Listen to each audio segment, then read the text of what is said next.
of their knowledge and their experience because they want you to do better. We know that going to school is important, but beyond going to school, it's important that you also learn from the experiences of people who have gone ahead of you. How many of us can say what the theme is? Oh, it's on the... Okay, can we all say the theme together? 1, 2, go. Unlocking.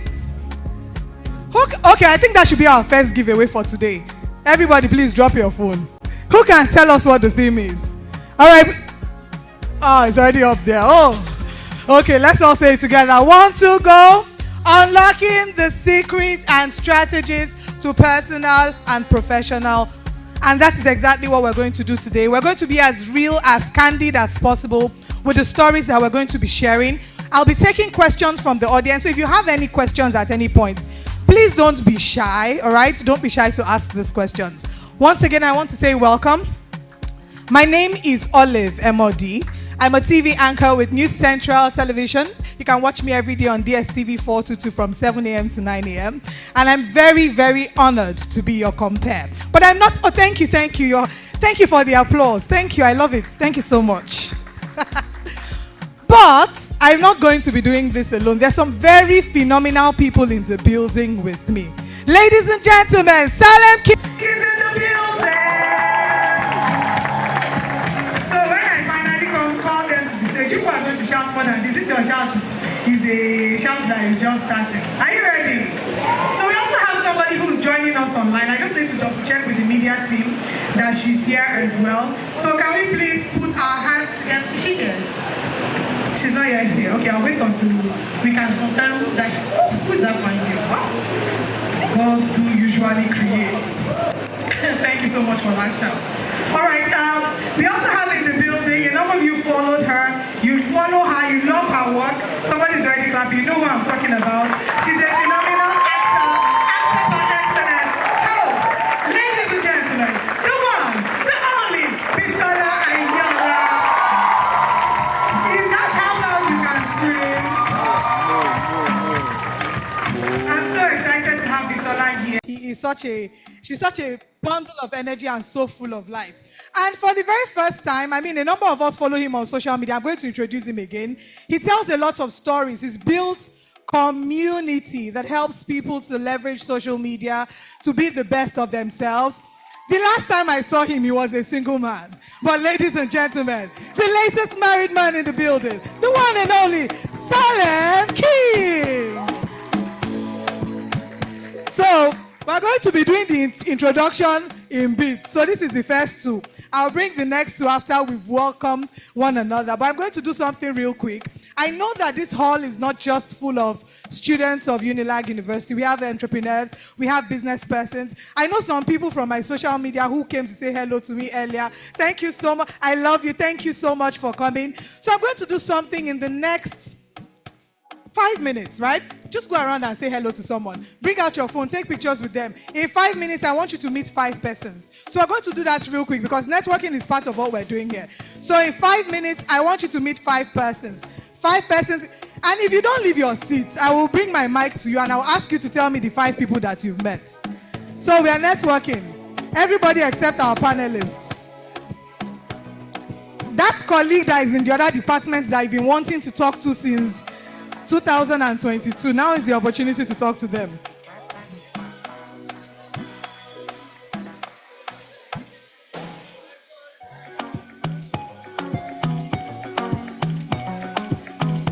Party no vex for me. Say I never call you since, but I hope that you are well. I hope your market. By now you should be going to your second birthday.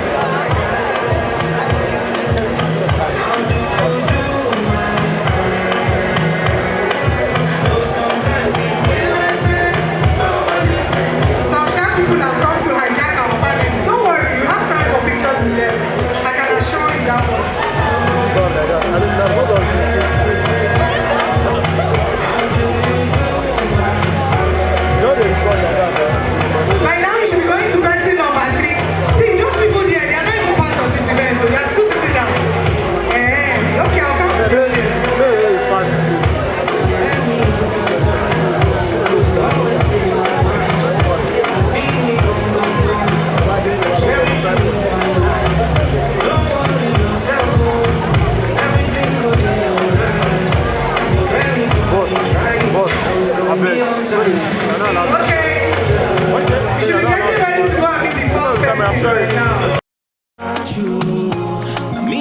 a friend in need. Money don't show now. I don't keep some for you. You know go suffer. Cause anything I get now for me and you, yeah. How are you, my friend? See you, my brother. How do you do, my friend? See you, my sister. I know sometimes By now you should be going to the final person, the fifth person.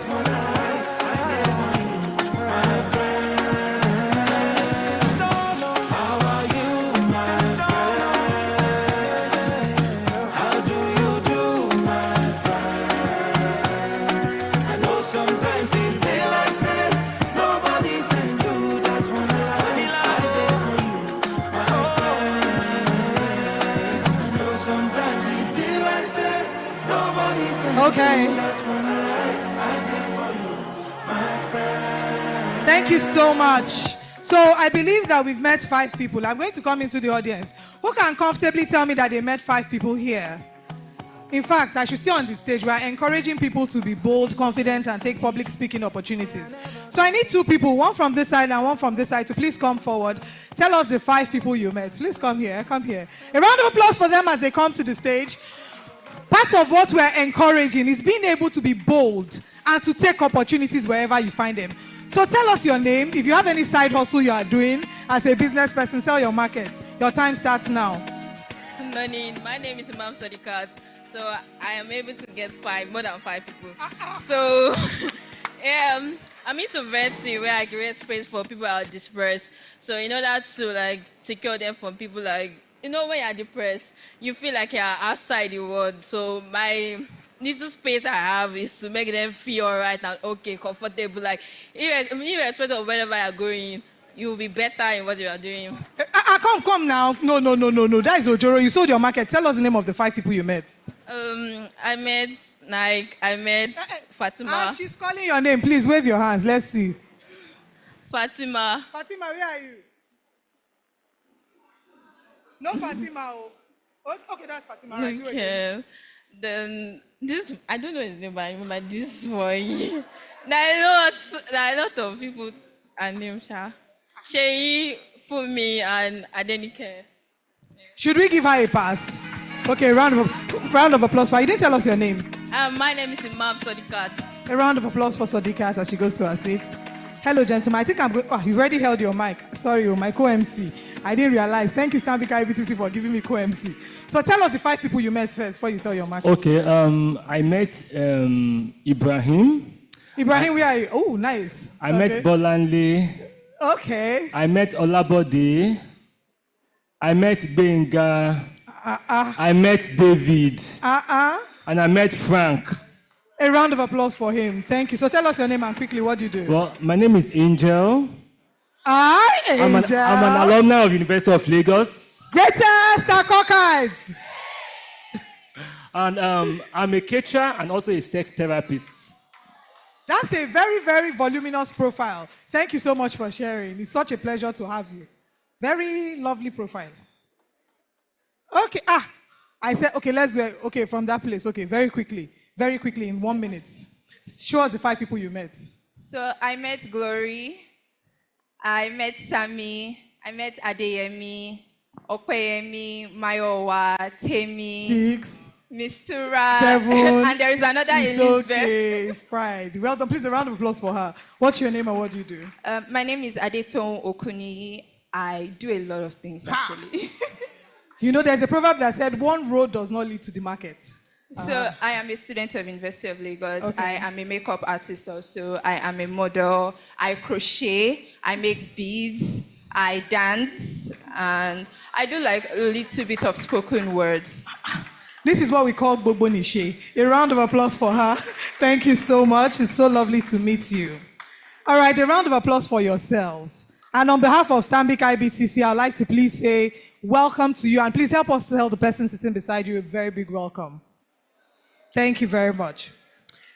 All right, this morning we are also joined We have, we're very international. We're joined by some other people. Not every one of our panelists is here, but we are joined by someone who is the founder of the Dew Center. It's a wellness-based center in Lagos of international repute. She's one of our panelists today. She'll be sharing authentically. So with a loud applause and a little bit of shout, if you're not too tired, please, a round of applause as we celebrate Omon and Neni. Omon, wave at us now. Thank you, Omon. And we are also joined by a visionary strategy and management professional with several years of experience. For some of you that are looking to jackpot, please don't jackpot. But if you are looking to jackpot, this is one of your plugs. She's done amazing work that has been recognized not just in Nigeria but around the world. She'll be joining us virtually because there's no space when it comes to impact. Please, a round of applause as we welcome Oyinkan Solaoni as she joins us virtually. Hello, Oyinkan, are you there? Okay, she's going to join us when we start the event proper, or when we get into her session. But it's time for us to hear our keynote address. Now, what is being done here is very important because Stanbic IBTC recognizes the role of young people and entrepreneurs in nation building. Our national anthem itself talks about the leaders of tomorrow. We're talking about the labors of our heroes past shall not be in vain. But for that labor to be in vain, or for it not to be in vain, we must invest in the leaders of tomorrow. That's the young people and the business persons. And the person I'm about to introduce is someone who is very passionate about young people. I'm going to read his profile and then I'll welcome him on stage because he's our keynote speaker. He's the Chief Executive of Stanbic IBTC Holdings PLC, a full-service financial institution offering end-to-end financial solutions which include corporate and investment banking, personal and business banking, stockbroking, insurance, and wealth management. And prior to assuming this role, he was the chief executive of the bank. Until his appointment as chief executive of Stanbic IBTC Bank PLC, he was the deputy chief executive of Stanbic IBTC Bank. And he was also the chief executive of Stanbic IBTC Pension Managers, the largest pension fund administrator in Nigeria in terms of customer base and assets under management. He has attended several executive global leadership trainings hosted by Sloan School of Management, Boston 2018, Harvard Business School, Boston 2015, Wharton Business School, Pennsylvania 2012. His profile is robust, and it was very interesting that when I was looking him up, of course, I've worked with him, and I've worked with him by virtue of Stanbic IBTC, hosting Stanbic events, but I realized that he graduated with a first class. How many of you here aspire to graduate with a first class? I aspire, but it's too late for me to graduate with a first class. So if you know that you are in that category, aspiring to graduate with a first class, or just aspiring to be that person who is making an impact and changing the world, please put your hands together as we welcome our keynote speaker, Dr. Demola Shogunle, who is the Chief Executive of Stanbic IBTC. Please make the applause louder and can have a bit of a shout. Thank you. Please bear with me. The longest introduction. I work for Stanbic IBTC. My name is Demola Shogunle, and I would just like to let us know very, very quickly that for me, I started working in the group over 3 decades ago. And for most of us here, because we are in a campus environment, I could cast my mind back to when I first got to my own university. Right. I got to the university right from secondary school. And when I got to my university, University of Ibadan, the premier university, I looked at the environment and I felt that one of the best things I could do for myself was to take the best out of that university. The best. So don't mind what anybody will tell you. You need to focus your mind on extracting the maximum value. So as she has said, I did a 5-year course. I studied agric science. And I've always come to this multipurpose hall, even to tell, some of the, we call them freshers. You can call them jambites, to let them know that imagination is even more powerful than knowledge. because you can just imagine. Right, and I will ask them to say, look, imagine you graduating with a first class. From day one, you just resume. You have not even done matriculation. But you're already positioning your system, your mind, body, soul, and spirit to graduate in first class. Do you understand? This color. Is it doable? The answer is yes. When I finished, on the day of graduation, I remember I drove my car, I came to Lagos, something happened to my car, I opened the radiator, I had some burns on my face. I didn't want to go for the graduation, but eventually my parents persuaded me, I went. So I was wearing sunglasses. 7 times I was called to the podium. 7 times. Is it possible for you to do that? The answer is yes. So I'm trying to let you know some of the things that are possible, which some of us have passed through. I mean, you are a big university. Graduation program always big. The whole town, the whole city would descend. And for you to come out 7 times to collect the award, fantastic. Now let me tell you another dimension to that. I belong to a group of friends. I would say we are about 20-ish, maybe 20, 21, 22. We were not actually, doing the same programs. Some were in engineering, some were in computer science, some were in pure science, social sciences. We graduated over a period of about 3 years. Some graduated before me. Most of us graduated the same year I graduated. 2 or 3 or 4 of our colleagues graduated a year after me. Amongst these friends, they are still friends up till today. About 80% of us finish in first class and in 2-1. 80%. What does that tell you? Birds of the same feather, they flock together. Don't mess around with those who are going nowhere fast. I mean, this was going to be a keynote address. My colleagues in the office, they know that if you write a speech, it's not the same. When you come out here and I see the audience and I tell them right from my heart, it's more impactful.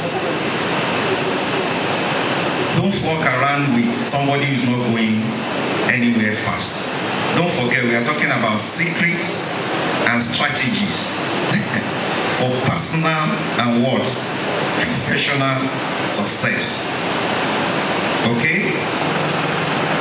I think a lady came up here and she was telling us she was doing so many things, multi-talented. I finished my first degree. I went to NYC camp. I actually served in Jos. And I served as a lecturer. I was taking OND classes, HND classes. But it was when you are looking at 1 year that I had total freedom. Total freedom. It was my NYC year. Now, you can imagine how I cherish that 1 year. 1 year in Jos. I spent 1 year, I didn't use that picture. Relative humidity is low. You won't sweat. You take fresh mangoes. But why am I telling you about this 1 year? Because I arranged all my lectures to finish on Wednesday afternoon. Right? So my weekend started from Wednesday up until the following Monday. And it helped me to recharge. Do you understand? That 1 year helped me to shut down my server, to shut down my UPS, and to just relax. It's not focused on me. I will go for swimming in those days, Plateau Hotel, Hill Station. Because when I went back for my master's program, you could say, BSc, first degree, fantastic. My master's program was very tough, very tight, 12 months. The beauty of it, ladies and gentlemen, I finished my master's program with distinction. The result was better than BSc. Do you understand? So why am I telling you this? Is that you also need time to shut down, to unwind, to recharge. Don't forget, we are talking about secrets and strategies for success. Some of the things I'm telling you, I've not even had the opportunity to sit down with somebody and tell them all of them. But when they told me what I'm meant to share today, they said I should just tell them about my life. And the relevance of what I've gone through, in terms of achieving success, you understand, in personal and professional life. So that was master's program. Then I started my PhD. While I was doing PhD, I knew my PhD program would take maybe about 4 or 5 years, depending on so many variables. But the important is that you have no control. Right? I finished in about 2.5, 3 years, but I could not defend and graduate because you have no control over that. However, before I started the PhD, what do I want to do? By the time I will have got my PhD. Do you understand? Very, very important. So you start a journey with the end in mind. Okay, you get a degree. What do you want to do with it? So before I started my research, what do I want to do with the PhD program? How do I want to apply it? That was when 1989, Stanbic IBTC were established. They did an advert, I applied. Fortunately for me, I went through the process, I got a job. But I was fortunate. Stanbic IBTC or Legacy IBTC gave me the opportunity to operate as a consultant while I was doing my PhD program full time. Can you see that? So I started in Stanbic IBTC as a consultant on part-time basis. I will come to Lagos every week. When that was becoming too tedious because of Lagos At the expressway, I changed it to fortnightly. Fantastic. But while I was doing that, I was doing about 2 or 3 other, tasks or jobs. I joined the UI consultancy service for all sorts of research studies. I was appointed as a graduate assistant in my department and in my faculty. Initially, I didn't want to take it because the salary was so low. Then the secretary to the HOD called me one day. I said, look, people have been prostrating to take this job. They've been offering this job to you every year because of your status, and you've been turning it down. Do you want to graduate in this department? So, Yoruba people will tell you that, it's only half something you tell a child. The person should be able to understand. I understood very, very quickly. So I took the job. And I was also marking WAEC papers. So while I was working in Stanbic IBTC as a consultant, I was a graduate assistant. I was doing my PhD. I was marking papers in WAEC for WAEC. Do you understand? And I was also working for UI consultancy service for research studies. So I was doing 5 things at the same time. What am I telling you? You have capacity. So I was fortunate that one of the people that came on stage mentioned that you have unbelievable capacity. Between ages 16, 17 up to about 35, it is unbelievable, it's incredible the capacity that you've got to do multiple things. Right, so again, when I finished my PhD full time, after I defended my thesis, I was offered I got so many job offerings, job offers. It's job offers, not offering. I got so many job offers. And I thank all those who gave me those offers. But don't forget, I had already planted something in IBTC 4 years ago before I got my PhD. So it was easy. I made sure I sold my car on the campus. I didn't bring it to Lagos.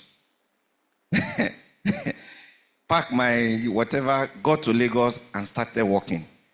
All my friends who finished and did BSc and started working 4 or 5 years before I finished and started working full time, we were at par. Why? Because I was able to get a job very, very quickly. I was able to make the transition because I used that part-time period in IBTC to transit. I was initially an agri consultant. I eventually moved to credit and marketing. I did a bit of, research studies in project finance. By the time I started full-time work in IBTC, I was in Treasury Department. I was a dealer. I was dealing in, money markets, FX, fixed income, derivatives. You understand? And most of my colleagues, former colleagues, who finished their PhD and they were asking, I said, look, I didn't just transit like that. It took me time because I was using the part-time period to study. And it speaks to something. Do not stop learning. Do not stop learning. Continuous learning, continuous improvement can only get you, to higher level of continuous, growth. Whatever you got, knowledge and application of knowledge is very, very important. So I started working. Ladies and gentlemen, do you know that when I finished my PhD,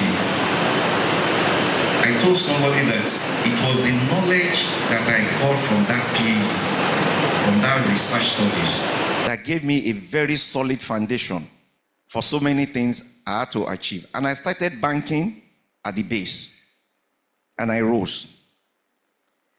I went back to my university 19 years after to collect the certificate. You'll be wondering why. And that's why it's good. Go to a very good university. The certificate was not missing.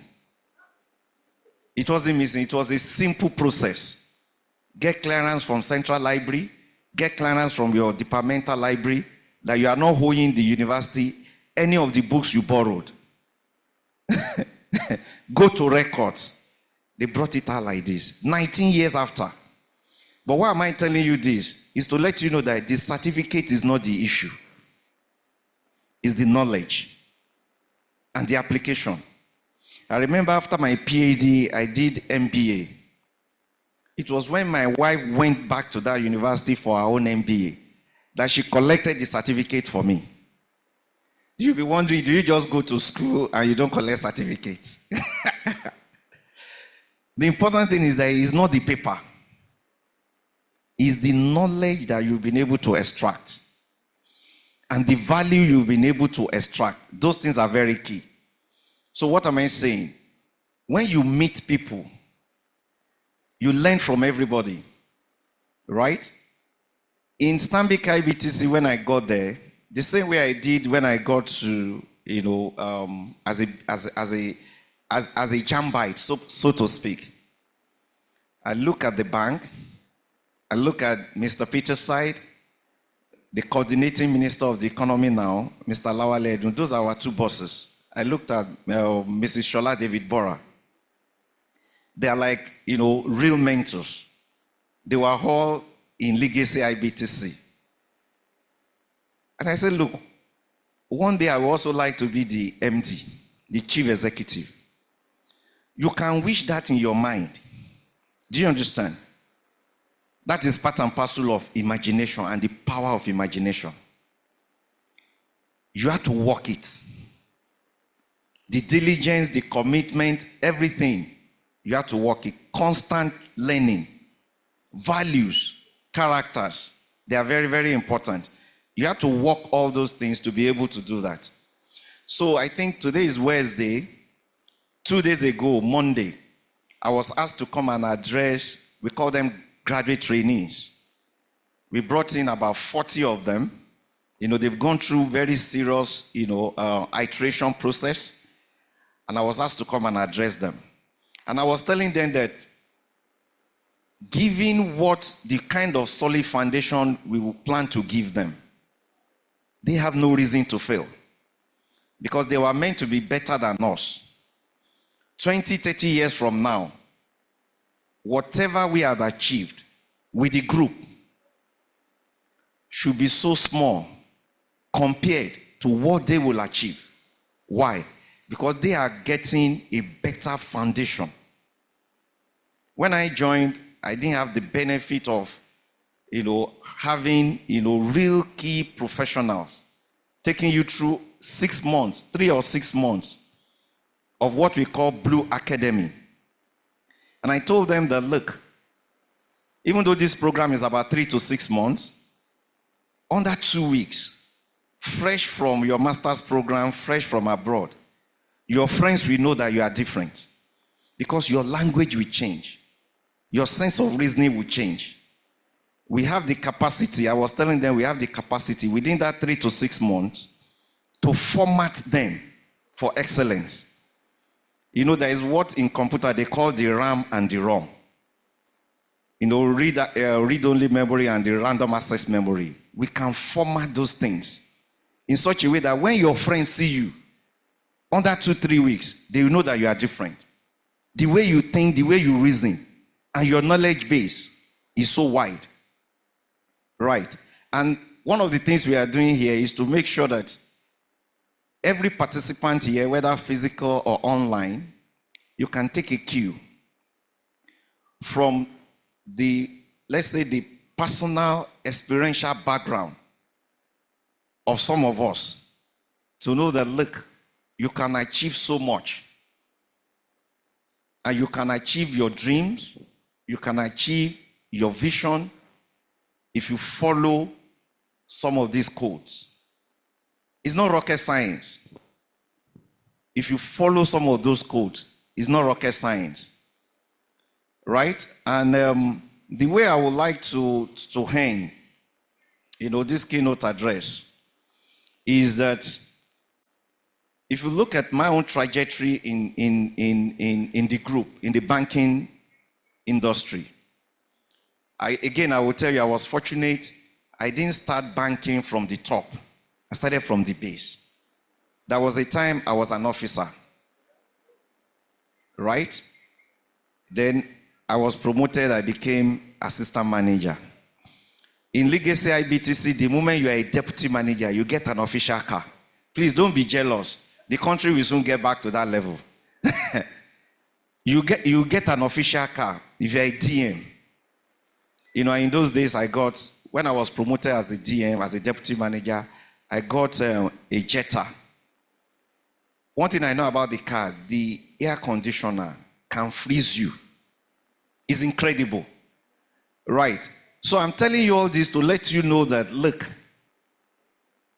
you need to apply some of the codes that will be shared today so that you can also enjoy, the fulfillment of success. It's difficult to express it. You can't tell people when you achieve success. The inner feeling is difficult to express. You have fulfillment. You wake up every day, you are happy with yourself. Your body, soul, and spirit is happy. Do you understand? So, at every point in my career, I never rejected any assignment. I never. So I got to become the treasurer of the bank. I became, the head of a department, financial services. Then Stanbic IBTC, we went through mergers and acquisition, right? Then I was offered to become the head of risk and the chief compliance officer. Imagine I wake up every day to trade money, as a dealer, to do FX. I was the head of that department, but I took it as a challenge. I spent 4 years as the chief risk officer and the chief compliance officer. What did it teach me? I was able to understand the other side of banking. So it's like you have a coin, the tail and the head. They are both, but they are still coin, or they are coins. I was able to understand the other side. And what does that do for you? It gives you, it widens your knowledge base.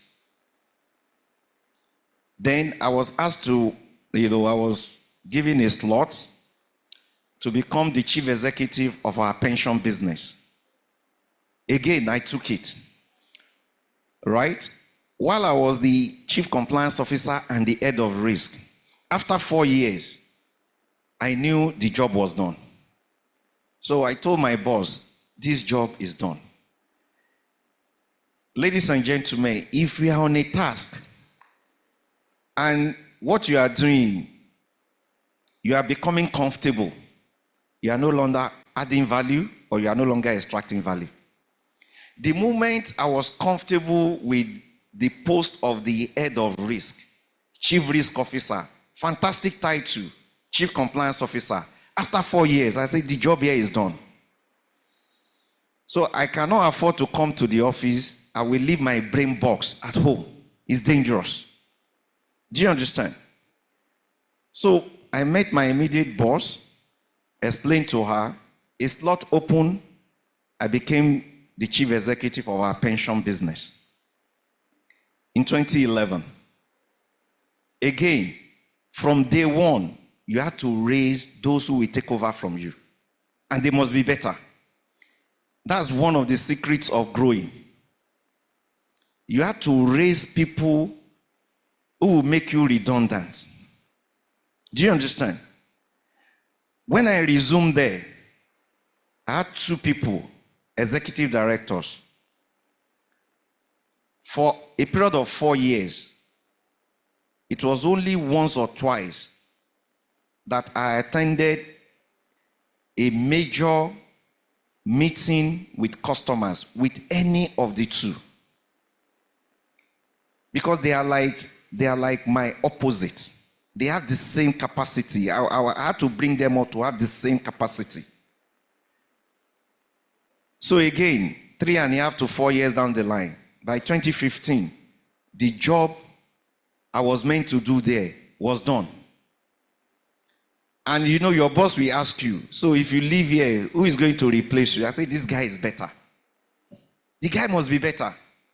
If you don't hand over the task to somebody who can do it better than you, in an organization, you are creating a risk. You can't grow. They won't promote you. They won't allow you to go to another level because they cannot allow that space to be run down. So because I was able to identify, groom, train, counsel, mentor, you can call it anything, somebody who was ready, more than ready to take over from me, I could move up. That was how I became the deputy CEO of Stanbic IBTC Bank. Deputy CEO. So I came back from our pension subsidiary to the bank. Again, 2 years, 3 years down the line, I became the MD of the bank. The same principle. Right. And I encourage all of us, if you want to know how, because they will tell you success without a successor is a failure.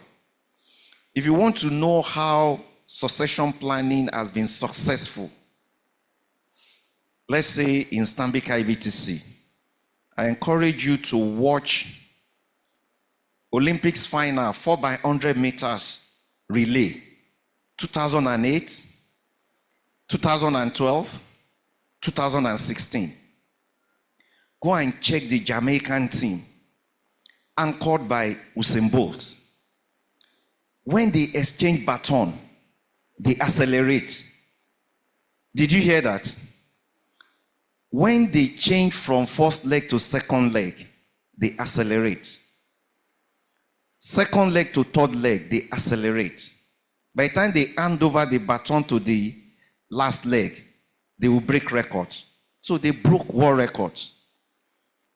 That is a very good analogy for succession planning. When you move to another level, the people taking over from you, they must take that business to greater heights. That's how that business can survive. Right. So we are here today. I mean, I've tried as much as possible to to share, what I have gone through, what I have learned. In Stanbic IBTC, we've got 8 values. But I won't like to bore you with those 8 values, but they are very key. Why have I been in the group for this long? Do I get job offers? I get maybe an average of 2 or 3 serious ones per month for the past 20 or 25 years. However, the important thing is that I work in an organization where our 8 values, right? Very powerful values. Between those values and my own personal values, perfect alignment. So I don't struggle. So when we are saying that we act with integrity, I don't struggle with that. Do you understand?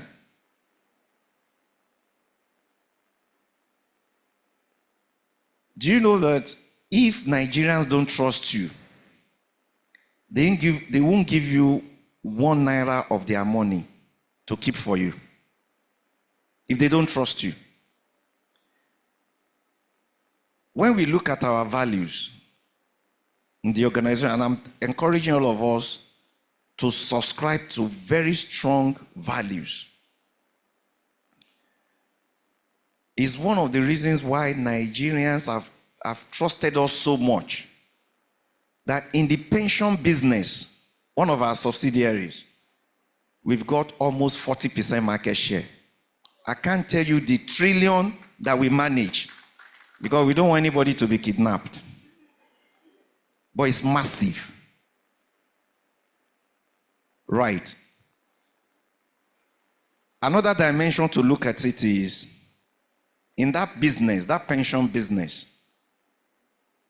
20% of salary earners, official salary earners in Nigeria, they trust us so much that we've got about 20%, over 20% of the retirement savings account is because of our strong values and the trust they've got in us. So you ask yourself, can people trust you? Do you have values that when nobody is there, they will say integrity is what you do, the good things you do when nobody is watching. And it goes both for the corporate and at the personal level. A staff member of Stanbic IBTC, if he beats traffic light and there is evidence, do you know that the staff members will be sanctioned? Traffic light outside though, on the way home, he was tired. He was seeing red. He thought he was seeing yellow. He will have excuse, no problem. But the point is that you beat the traffic light. It means that he was not operating with our values. You understand? Integrity is key. And 2 days ago, I was telling our graduate trainees, I said, look, given the trust that the public had reposed on us, for you to work with us, these 8 values, you have to make sure that you subscribe to them 100% because it will help you. You won't struggle to grow. So if you wake up in Lagos and you have overslept and you got to office late, don't get to the office and lie to your line manager that something happened in your neighborhood. OPC people clash with some cult members. Then, as you are lying, our guys in physical security, they will do the security scan of your neighborhood. Before the end of that day, it will be clear you are lying. what do you think will happen? The person will be taken out of the system because you can no longer be trusted. You overslept. It's not a crime. I don't want to say you should confess, but it's not a crime. Tell your line manager, I overslept. The AC in the room was cold, so I slept off. I enjoyed the sleep. But don't come and start lying to us in Stanbic IBTC. When you do that, it means you lack integrity. And we can't take that. Right, so let me move on very quickly and round up. I will share with you, because at times when you have something like this, I will tell you that it's always good at times. It's either you keep mental notes or you write things down. I attended a program in Harvard Business School, and I was fortunate that during that program, they brought, the legendary Jack Welch. He's late now. They brought him, and it was about, almost 1 hour or so engagement. Freelance, just ask him any question, and I took some notes. You can imagine, I attended that program 2015, 9 years ago. And the note is still here. It's like nuggets. It's not story. You are talking about nuggets. So I will share part of them with you. He said, look, talk about your mistakes if you want to be successful. Talk about your mistakes. So when you talk about your mistakes, you are going beyond the mistake. You are not holding yourself captive to your errors. Talk about them. It's not a problem. You understand? Right? Energize others. If you want to operate at the highest level, don't forget, when Jack Welch came to that class, most of us were CEOs. And he was saying you have to find a way to energize others. You cannot have 5 minutes encounter. Somebody gains nothing from you.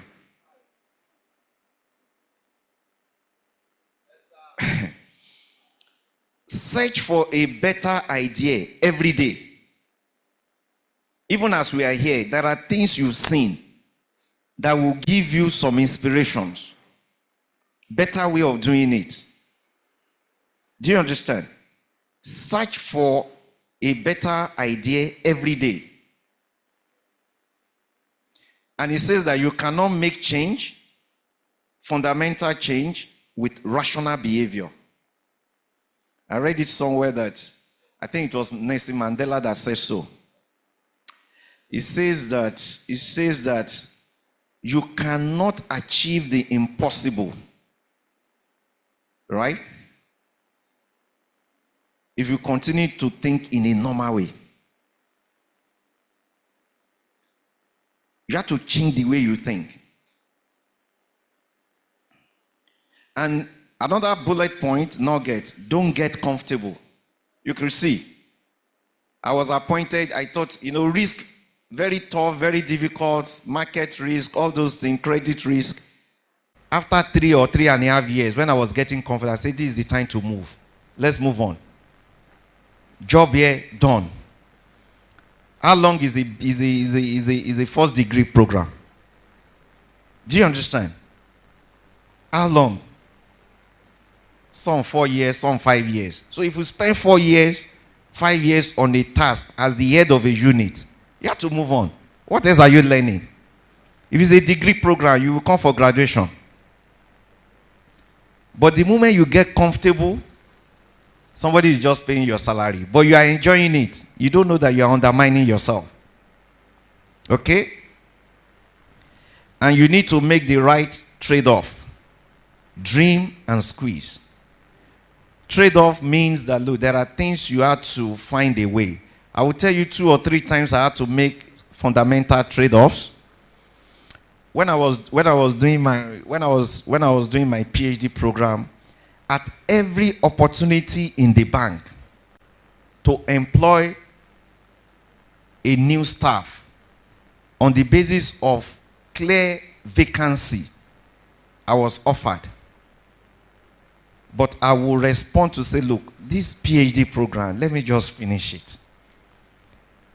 I was offered about 3 or 4 times full-time job. And it was easy. You just take the job, you start earning a lot of money. Then this PhD program, you just say, look, let me just finish this PhD program. When I finish, I don't want to go back into research. It was a trade-off. So you must learn to trade off, and you must know why you are doing it. When I got admission for my MBA, Masters in Business Admin, I got the admission the same year I got married. You understand? And you remember I told you that, when I got to my university, UI, I promised myself to take the best out of the university. My wife also attended University of Ibadan. You understand? Amongst all the people I saw in UI, she was the most beautiful, body, soul, and spirit.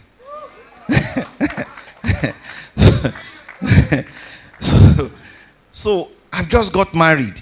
When I got the admission for my MBA, I had to make a trade-off. I wrote to the university to defer the program by 1 year. I've just got married. How do I and I have a full-time job, then I'm running an MBA, something will suffer now. So for the sake of the marriage, I had to trade and say, look, this MBA, just defer by 1 year. They agreed to defer. When I went back the following year, they jacked up the admission fee and the school fees. I paid because I knew why I did that. So you must learn to trade off. See everyone as a mentor. So it has nothing to do whether young or old. When I attended this program, when I came back, I will tell you a funny story. I came back after the program in Harvard. I appointed 2 young guys. They've just finished our graduate training program as my mentors, 2 of them. We did it officially with the help of our PNC. One was Michael, first name, another one was Gabriel. So I was in the middle of 2 angels. Very sharp, fresh from university. They will question you to any length. We are not at the same level. But that is to put this into practice. Do you understand? See everyone as a mentor. It has nothing to do with age. The interrogation somebody younger will give you will blow your mind. But if you are using age, I think the whole thing about age was sorted out even in the biblical period. That wisdom is not linked to age. Solomon was reputed to be the most what? Full of wisdom. Yeah. But it has nothing to do with the fact that he was a Methuselah. No. Was very young. So you must learn to respect and regard everybody as a mentor. You can learn from anybody. And grow people around you. Grow your people. Grow people around you. The program I went for on Monday, it took place in Okpebi, our head office in VI. Our guys in learning and development, they said I should plug in virtually. I said it won't have the same impact. And the same way it did today, it rained heavily overnight Monday. I drove to Okpebi. The program I was meant to talk to them 9 a.m. I got there before 8. Because I learned very, very early. I didn't read it anywhere. As a student, that punctuality is the soul of business. Yes, sir. So you don't give excuse. Oh, Lagos traffic. It's stories. You are just telling stories. But why did I go there physically? It's because those people, those graduate trainees, they are very important to the organization. 10 years, 20 years down the line, They will be the executive directors. Don't miss any opportunity to impart knowledge on your people. Doing it virtually, with COVID, we tried. It's not the same. Right. Always over-deliver. You can imagine, you know, I had to mention Jack Welch so that you won't think that some of these things are from me. I took this nugget 9 years ago. He said, always over-deliver. I'm not saying you should under-promise. Because they are not exactly the same. They are not synonyms. It's different if you know that you can get 60% in something. They say, I will try and get 40%. That is under-promising. And some people, when we are doing what now? Performance appraisal. If you set your goals, you can deliberately set your goals and the parameters in such a way that you will scale the metrics. You know you have capacity to do 60%. You will put 40. That one is under-promising. Now, let's go to the real one. Always over-deliver. So it's not as if you've under-promised. Somebody has said you should deliver 60%. You have to go back and do more than 60%. If you continuously over-deliver, what do you think will happen? You'll be outstanding. So, and you know, in those days we would joke that when people are standing up, if you are so special, you'll be distinguished from those who are outstanding. Okay? And you have to be candid. You know, what do you mean? You have to be true to yourself. One of the worst things you could do to yourself is to lie to yourself.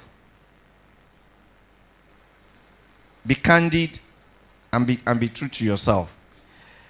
Just one more something before I go down to sit. I was telling you that when I got to, my BSc program, I was in a group of friends. One of our friends, or one of my friends, I won't mention his name. He was so brilliant. So brilliant, incredibly brilliant. He was in civil engineering. We used to joke in those days. We joke with him that if we had to split his brain into 10, portions, each portion will still make first class. That's how brilliant he was. Then within this, my group of friends, another one was so brilliant. He got a perfect GPA. Do you know what a perfect GPA is? In UI in those days, your cumulative GPA cannot be more than 7. The guy got 7/7. So we are talking about for a period of 4 years, or for a course of 5 years. The guy scored A in every course. Do you understand? Why am I telling you this? It's important to be in the right group. It's important to flock with the right set of birds. Don't hang around mediocre people. Don't tolerate mediocrity. If you tolerate mediocrity, you are already accepting failure and excuses. So let me yield the floor to those who are going to come and decompose all this. Thank you very much. Have a nice morning.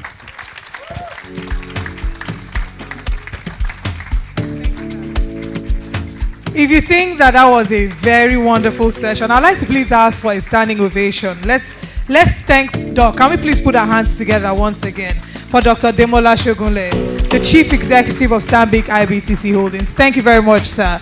Thank you, sir. I think, can we all please be seated? All the lessons that were shared there are lessons that will help every one of us. So many things there. Be careful of your circle. Ensure that you're building people who are coming after you. Too many lessons to learn. And I've been taking notes. And I'm sure that maybe in the next few days, we'll see a video about it on Salem's page. All right, it's time for us to move to the next item on the agenda. And we're going to be talking about the scholarships. Stanbic IBTC does ensure that they empower students via scholarships. But to talk about this, I'd like to welcome somebody who will be giving us the update on that. So please, if your hands are not too busy, put your hands together as I welcome to the stage Adetutu Adeniji. She's the manager, data and platforms, Stanbic IBTC, as she comes to talk to us very quickly about the scholarships. Please, a round of applause for her. All right, great. Thank you. Good morning, everyone, or good afternoon. Thank you all for joining. It's great to have you here. Stanbic IBTC is an establishment, an organization that is keen on impacting the youth around us. From last year, we impacted 200 students with a sum of 80 million naira, granting them scholarships for 4 years that they will be studying in university.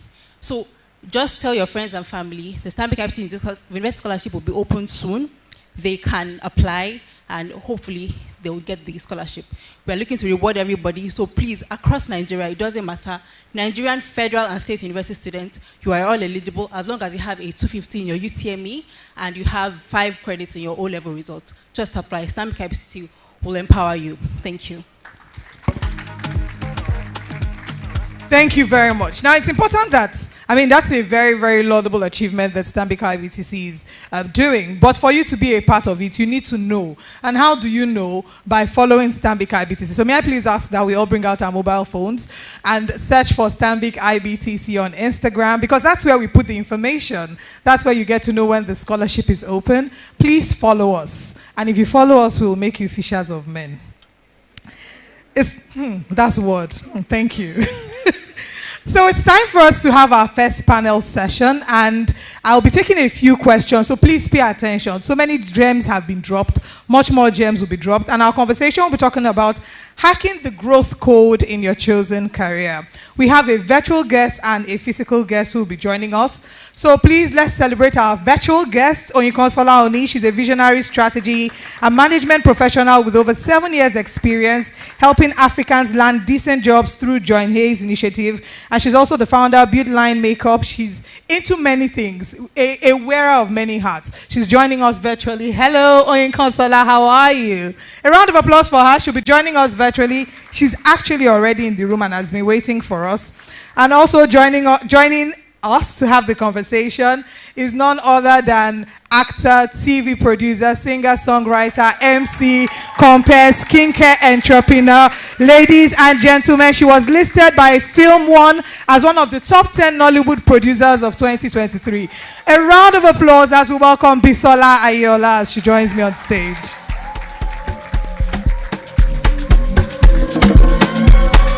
Bisola, you have to give us a small step as you are coming. I'm unavailable, and no they see me. I'm unavailable, and no they see me. I'm unavailable. Thank you so much. A round of applause for her. And thank you so much, Oyinkansola. Oh, I think I should sit here so I don't block her. I would have asked you to do your own dance virtually, but maybe we would. Oh, correct. A round of applause for her, please. Thank you. So maybe we should start with Oyinkansola, and then we'll come to Bisola. Oyinkansola, you've done amazing work. You help people, you help Africans land decent jobs. But today we want to be as candid as possible. There's something that Doc said when he was giving his speech, saying share your mistakes. So I hope you are ready to share your mistakes today. But before we get to the mistake part, talk to us about your journey that landed you to all the many things that you're doing today. Yeah, I'm going to try to be quick. Before I start, I do want to confirm if you can hear me loud and clear. Loud and clear. Everyone say hello to Oyinkansola. Hello, everyone. It's such a pleasure to be here.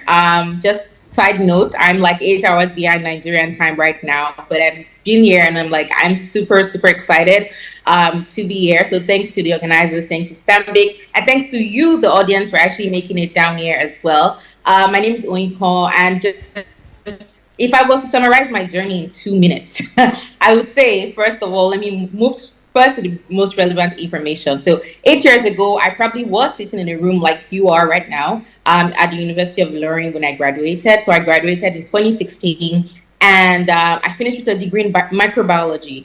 And like every one of us, I don't know if anybody can relate, but you know when you want to study medicine and they give you microbiology or biochemistry or physics education, that kind of thing, when jam happens to you, pretty much was what happened to me, right? And then graduating from that was like, what am I going to do with myself after finishing with a degree in microbiology? What's next for me, right? And just being able to take that and say, you know what, I have to control my own future, or control my own destiny, pretty much plan and say, this is where I want to get to. And then during the course of that, one thing I definitely did was I knew where I wanted to go to, which I am right now.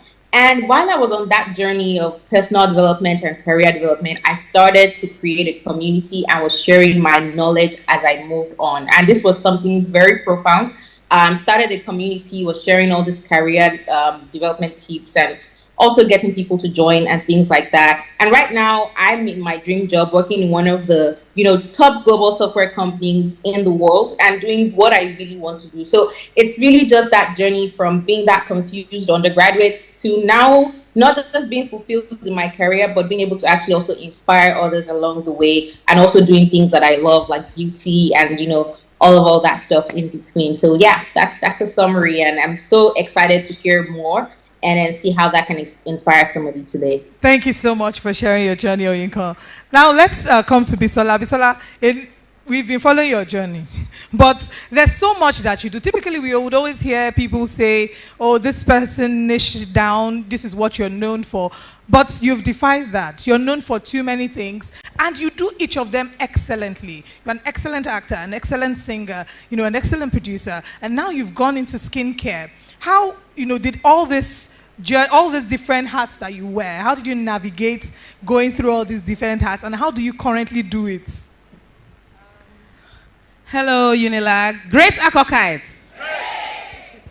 That's not, normally when I talk to Akokites, this is usually louder than this. Great Akokites. First, I want to say thank you very much for the awesome welcome that you gave me. My head was swelling. So I want to say thank you very much. Olive, about the many hats that I wear. First, let me say that, yes, Yorubas will say abinibi and ability, oyatos ability, which means if you're born with a gift, it's different from you actually learning that particular gift. I think I have been blessed to have been born with certain gifts, but survival first also made me hone in on those gifts to try to first provide daily bread. There was something Dr. Shogunlet spoke about. He spoke about imagination, and my imagination runs far and wide, like it goes really far. I remember the very first time I spoke about this openly, about wanting to be an entertainer. I was 13 years old, and I was switching schools from Federal Government Girls College Ikpetumodu to Our Lady of Apostles Yaba, just here. And my mom was talking to the principal, and she just engaged me. She said, oh, okay, Bisola, how old are you? I said, I'm fine. I was going to be admitted into a terminating class, GSS 3, and it was something that they never did. GSS 3, SS 3, no, they wouldn't admit you. And she said to me, she asked me, so what do you want to be when you grow up? And I said I wanted to be an entertainer.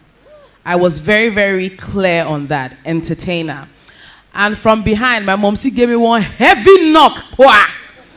It sank deep. And I said, Esma, she's going to be a lawyer.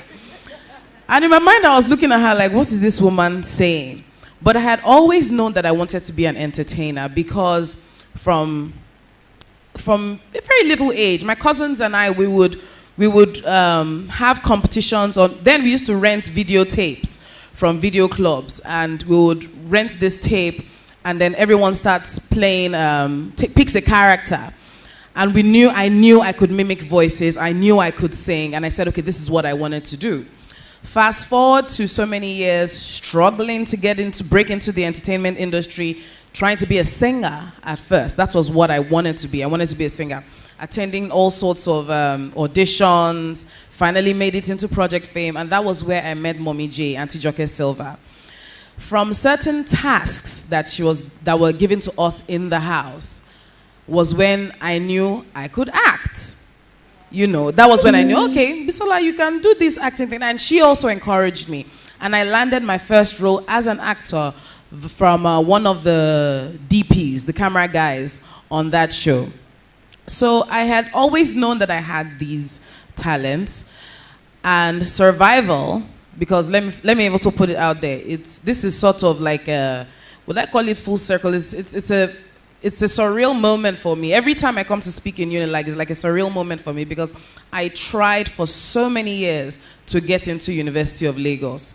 Too many years. I would write JAMB, I would pass. There was one that they cancelled my center. They overpassed. When they cancelled that center, I tried so hard to get into Unilag, but it was so difficult. And even once that my name made the list, I had already had my daughter at the time. This was 2013. I said, no, one last time. Let me just give it another try.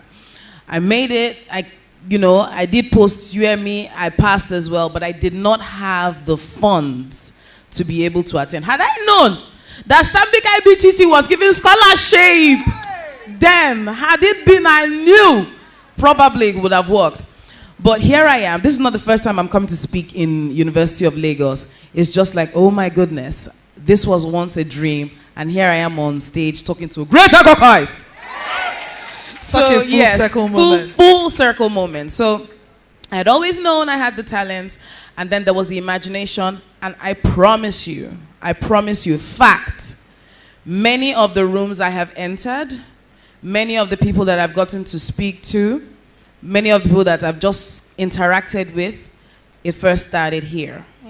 I imagined it, and eventually it came to life. Amazing. Thank you so much for sharing that. And when you were sharing, there was something you said, and which also takes me back to Doc's speech when he was saying anybody can be your mentor. You talked about your first movie role was from the camera person that was on set. Yes. And also just to reiterate that no experience is a waste. You were in the house, you were there because you were going to sing, yes, but you got your movie experience. Exactly. Your mommy wanted you to be a lawyer. A lawyer, yes. I went to this university to study law. I got called to the bar. But look at me now. You know, you see? What I'm doing. But the good thing in all of this was, even in my journey, I found that I was emceeing events for free in university.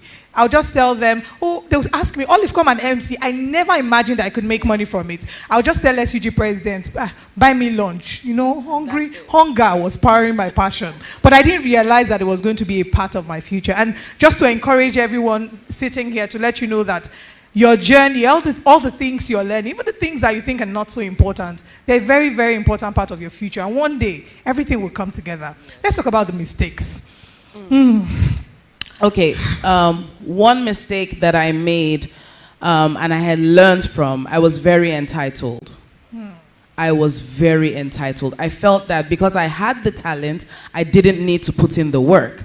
I would use Project Fame as an example. So I got into that house, I could sing, I made it to top 5. I had people telling me, oh, Bisola, you're a fantastic singer. Oh, you can act. Oh, you should be able to do this. And then I sat back, waiting for the record labels to sign me on, waiting for the acting gigs to fall on my lap. But the reality was, you're lucky you made it to television. We don't know you. We don't know what you can do. Yes, we've seen snippets, but that was in a controlled environment. How would you succeed on the outside? So when I learned that Bisola, this entitlement mentality is not going to work for you at all, I literally started from scratch, going back to auditions again, even with people. And here's one thing, please, shame. If you think I'm ashamed, I'm shy, it will stop you from greatness. It will hinder you. It will block your greatness. Because I remember there was one time I didn't have a car. I was still scaling bus, Molwe. And I got into a coastal bus from Songwater because my mom was staying in Songwater. And I had an audition in Ikeja. And on that bus, I didn't know anybody. You know, when I'm leaving the house, I would have a scarf around my head. I would probably put on a face cap because I didn't want people to see, oh, this was the girl from Project Fame. How is a so-called star entering bus? Because then when you're on the show, they would use helicopter, take you out, bouncers, Hummer Jeeps, carry you around, you know. And I got on the bus, sat in a corner, and one woman would, conductor, Bisola 15 naira, Bisola, she literally did that. Bisola, for those who don't understand Yoruba, she went like, oh, Bisola, you think we're not going to see you? You're the one. Conductor, and she paid my fare, 15 naira, I can't forget. And you know, I just got tired of it. It was hot, scarf, and I told myself, you know what? This is my reality. There's no point in being ashamed. Let me wear it and learn from those mistakes. So one major mistake I made at first was being entitled to other people's time, money, entitled to them investing in me when I had not proven myself to them. So that's one major mistake that I always tell myself, Bisola, nobody owes you anything. You have to constantly prove yourself. And till date, I can't, even though people tell me, you're so talented, he's a liar. I don't believe that. You don't let it get into your head because I stay hungry all the time because I still have bigger dreams that I haven't accomplished yet. Thank you so much for sharing. Stay hungry. Oyinka, over to you. I think you're muted. Yes. Oh, awesome. Can you hear me now? Loud and clear. Great. That was super inspiring just listening in. And, you know, if I think about mistakes, if I mention my first mistake, it's going to be like I'm shaking a table here. But I think it's important to say it because I think it's a fundamental thing. But then if I think about it too, if I hadn't made that mistake, I probably wouldn't be here, right? So that all just connects to how you can actually grow from your mistakes or use that as a stepping stone, right? So when I went to school, University of Ilorin, I was super smart before I got into college or university. In fact, I got into 200 level. So straight from you know, secondary school, did the A levels and got into 200 levels straight up. But when I graduated with a 2.2. And then this was very shocking. I feel like African mothers are all the same, you know, all over Nigeria. My mom was like, no, you can't have graduated with a 2.2. You are lying, you're whining me, you know. And, you know, but that happened, right? And when I think about it, I see that, you know, maybe there might have been some chances to continue to, you know, try to improve that and try to bump that up to like a 2.1. I really tried, but I was like, this federal school is really, it was really tough for me at the time, right? And because of that, you know, when you graduate from school and then it's like, okay, time to find a job.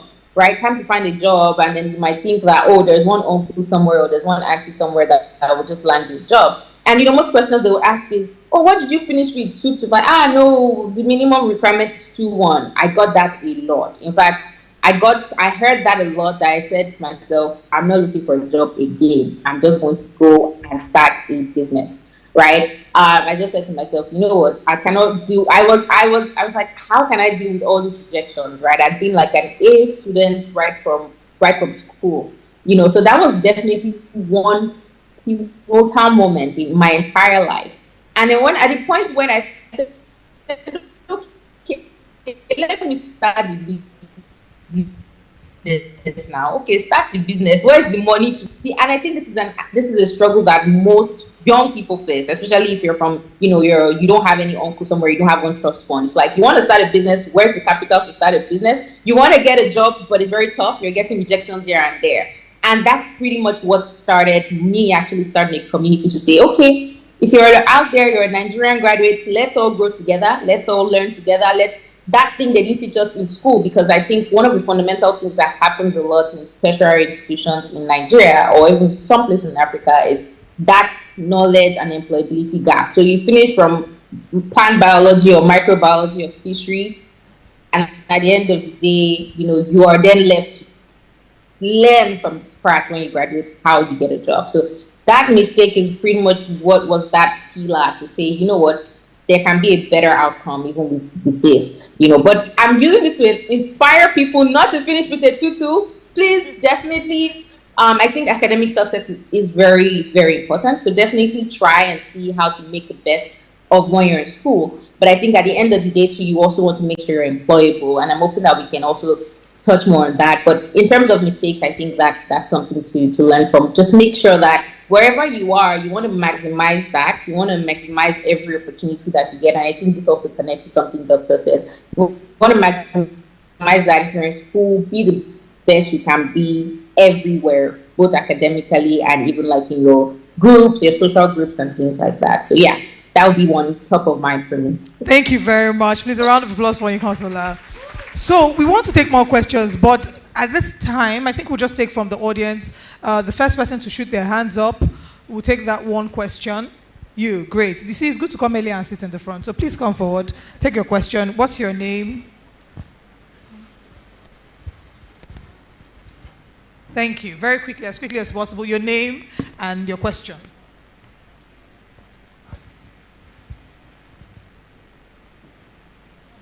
All right, this is on.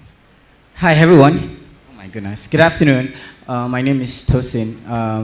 A question really is about finding a balance between too many interests and the interest of other people for you.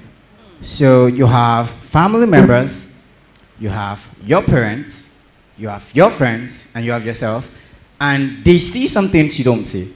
You see some things they don't see. And it's a struggle to convey to them that you need to believe in me. And it's a struggle to accept that they do believe in you, but the perception is different, crazy. Wow. What do you do? All right, great. Thank you very much for that question. Mr. Lad, go? Okay. Yes, please. All right, this is a little tricky. I would speak from a point where my mother has always been supportive. When she saw that it's this entertainment thing I wanted to do, she was always supportive. Then I'd also speak on having management. I have a company that I've been with, Temple Management, for about 7 years now. And there's certain things that they'd say, oh, Bisola, I think this is going to be a good look for you. I think this is the trajectory you should take. This is what we have in mind. And then me being the creative on the other side says, no, I'm sorry. I don't believe this would work. Let me try it out your way a bit, because it's very important that you stay open-minded. When you're open-minded, you can accept criticism and also learn from a lot of people. So let me try it your way, and then we try it my way, and then we compare results. But the first thing I would like you to do is you shouldn't solely focus on what people want you to do. You're not going to have fulfillment in that. There'll be no fulfillment at all. You have to be comfortable, because now it's easy for me to do what I do because I'm very comfortable in it. I can do it in my sleep. And the added advantage is that I can make money off of it. So you have to be very, very comfortable. Know yourself. Understand what it is you like. That is legal. Legal. All very right? key. When legal. you know that and you understand that, I think understanding what you want to do would help you even convey it better to your family or to people on the other side, saying, this is what I want to do. Just give me a chance. Let me grow, and let's see me bloom. And then if this doesn't work, we can try it your way and we'll see which works. And then in some other cases, what the other person sees might actually be what works for you. But you have to be open-minded for both, for yourself, for them. Try it out, make mistakes, learn from your mistakes, and then see how it can, help you be better. Let me just add a little thing. So, as you all know, I recently launched, well, maybe not you all. In case you don't know, I launched a skincare line. It's called Brown Girls Magic. And I had this whole plan in my head. That, Bisola, once you launch the business, people are going to rush and buy because you are Bisola. But there was so much more about marketing a brand that I knew nothing about. So I found myself taking on courses. I joined a different community of women, AWE women, learning how to market products, understanding the books. Microsoft, Excel, Word, all of them. I'm like, my own is to read scripts and act, you know. But understanding all of these things to help make your business, grow your business better. So you can always learn. No knowledge is a waste, but understand yourself better, and then you can be able to convey to the next person how you think your life should go. Thank you very much. Oyinkansola, do you have anything to add as quickly as possible? I'd say, you know, in the light of having different interests and trying to manage that, definitely want to touch on that from like the career part. You know, stand front. I remember when I graduated and I was like, okay, what am I going to do with myself now that I don't have capital to start a business and I'm not getting a job? You know, I've gone for all these interviews and not getting a job and things like that. One of the things that happened was I eventually got a job through a referral. And then when I started that job, it was more like I wanted to learn and start from the scratch. But in the middle of it, I then said to myself, what am I going to do as a profession, right? There was sales and marketing. I felt like I could talk, I could sell things, I could convince people. On the other hand, I felt like, oh my God, data analytics, I like numbers and crunch numbers and stuff like that. I could be a data analyst. You know, on the other hand, I said, oh, so there's something called strategy. That's pretty interesting. So there were so many things that I know that if I did, I would still be successful as long as I put in the work. And I think that's something about you being excellent at what you do. You think that no matter what I eventually end up doing, I will be successful. And that's true for a number of people. One of the things that helped me in terms of being able to align what it is that I wanted to do or what I was definitely eventually going to do is, first of all, you need to be very self-aware. You need to be very self-aware. Nobody can tell you about yourself more than yourself. And if you think about self-awareness and, you know, how do I actually know myself better? There's so many assessment tests, and I always say this every time I speak to, like, you know, students and early in career folks and folks that are young graduates and stuff like that. Take career tests. You can go to Curity.com, careerexplorer.com, so many tests that you can use to actually figure out what is it that drives me, what am I actually good at, and actually figure out out of all these things, out of all these many things, what am I actually not going to do? So that was the first thing I did, take the career assessment, know myself better. And I realized that it was also very useful to prototype people. So in the case where you have different career paths that you think you might possibly be good at, find people that are successful in those career paths, reach out to them on LinkedIn, tell them, can I have a coffee chat with you? Have a coffee chat with them, speak to them, and then ask them hard questions about their profession. And then you might realize that maybe this is exactly not what I want to do. When I finished, I thought to myself I was going to be a consultant. I wanted to be a partner before 40. Yeah, I had all those things. Who became a partner before 40. And I asked her, what's work-life balance? And she's like, oh, let me not see. There's no work-life balance in consulting. And I said to myself, work-life balance is something that's super important for me. So I didn't even bother to do consulting anymore. Even though if I did it, I would still be successful at it. So you got to know yourself. I would say awareness. When you're trying to figure out what career path or what are the many things you want to do, follow a 3-step technique. It's awareness, do the self-assessment, then motivation. What motivates you? My own was not just money, it was also work-life balance. What motivates you? There's so many things. Then do research. Speak to people, prototype people, then you can eventually streamline what it is that you want to do. So I'll say those 3 things would help. Thank you so much, Oyinkansola. Can we please put our hands together for them? Unfortunately, we cannot take another question now. We'll leave it for the next panel session because we have to quickly move on. We've run out of time. That is why you must follow Stanbic IBTC, because we do this from time to time. A round of applause for our wonderful panelists. Thank you.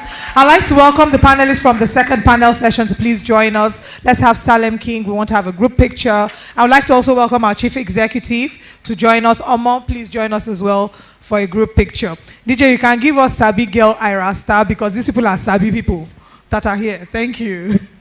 And as you're making pictures and videos, please remember to post and tag us. Tag us individually, tag us at Stanbic IBTC, and we will be glad to repost these pictures. Thank you.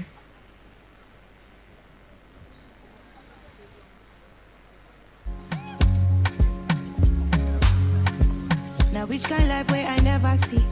I carry God so I fear nothing. Steady increase in the commas. Original no be parody.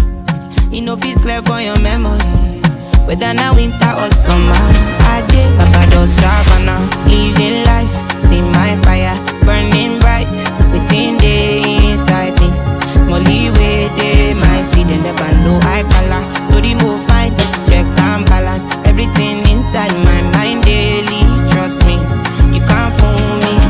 Energy don't got logo, who are friendly and conscious. I'm allergic to so I'm not ready for confusion. Make I show love, stability on bono, everything a connection. I'm not ready for confusion.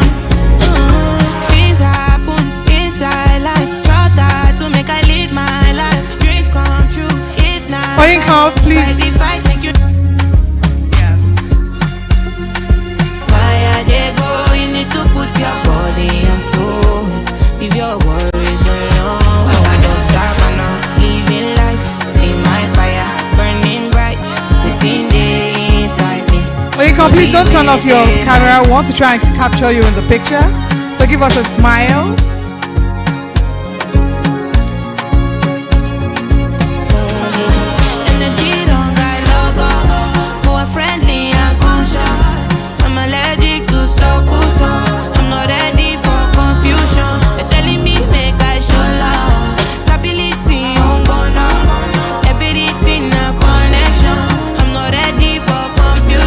What do we say to our panelists? Can we say thank you together? A round of applause for them. Thank you, Oyinka Salah. Thank you very much. And now as we continue with the program, we want to talk to you about the products that we have here at Stanbic IBTC. To talk to us about this, I'd like to welcome the Manager, Employee Value Banking, Stanbic IBTC. Please, a round of applause as we welcome Tokwe Adeoya to please come forward for the product pitch. A round of applause for Tokwe as Tokwe please comes forward. Thank you. And right after that, we're jumping into the next panel session, and it's going to be short, sharp, sweet, so stand ready with your questions. Good afternoon, everyone. Great to be here. We actually have a product for the youth. It's called the Blue Edge account. And the good thing about it is it's not a regular account. It's an account crafted basically for young people like you from the ages of 18 to 28. And you earn interest on it. Good thing about it is you get a free ATM card and you become part of the youth community. So I know you have a question on your mind, and that question will be, what opportunities do I have by opening a Blue Edge account? So by being part of the community, you get to get information about several financial opportunities. As it is, you will get information about investments, because we're a one-stop financial institution. You get to learn a lot. And you also have an opportunity to partake of the Reward for Savings promo that we organize. For the Reward for Savings promo, by depositing 10,000 naira, you have an opportunity to win 100,000 naira if the raffle draw is conducted. And we would like you to seize this opportunity because the next draw is actually taking place next month. If you'd like to open the account, you can meet with our sales representatives outside. It's very easy to open, and I assure you that you're going to enjoy it. Thank you very much.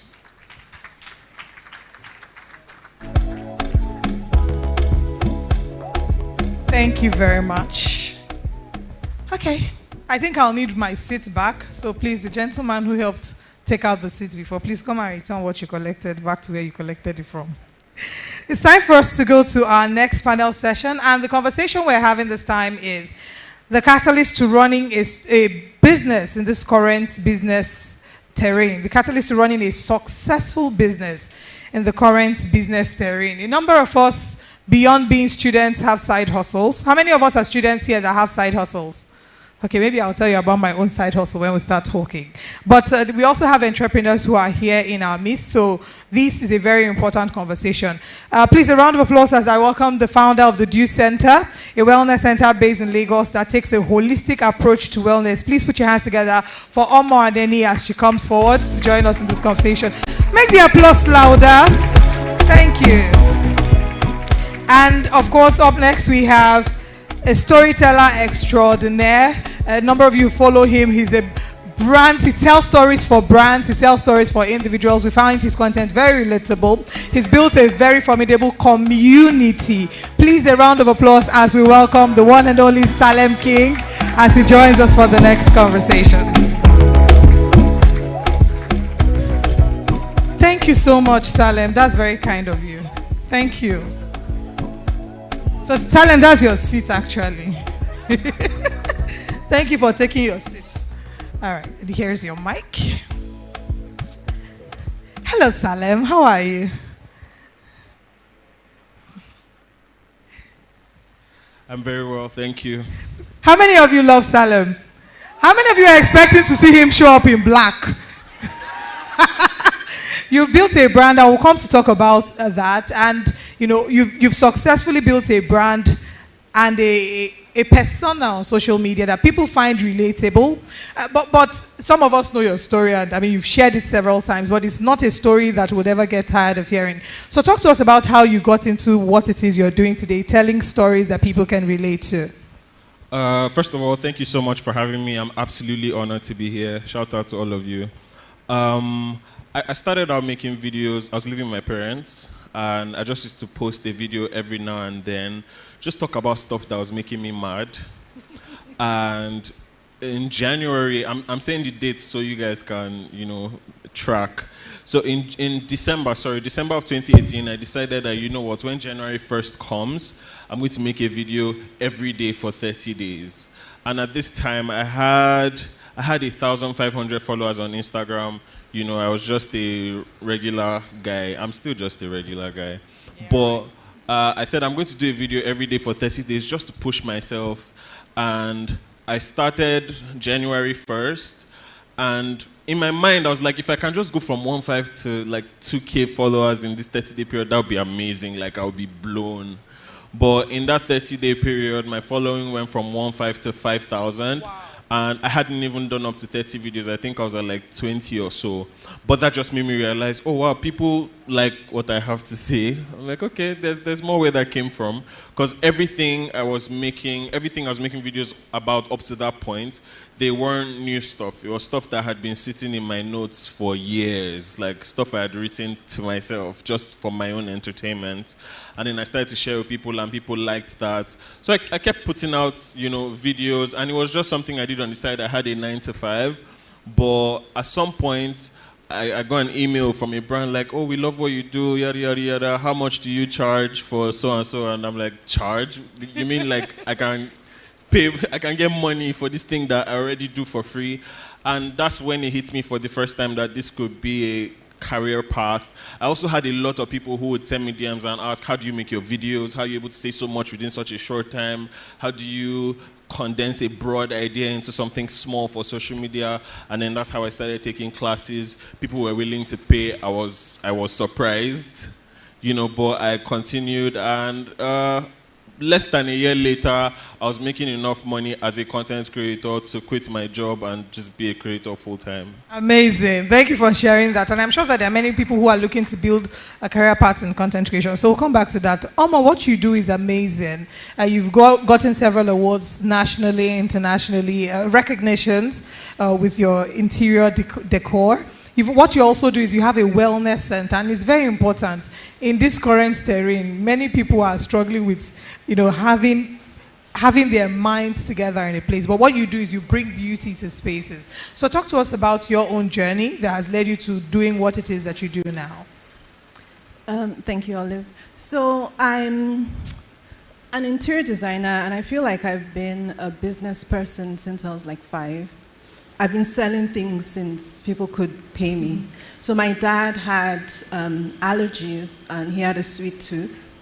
I would Google recipe, or not Google, research recipes of things I could make for him and then sell it to him.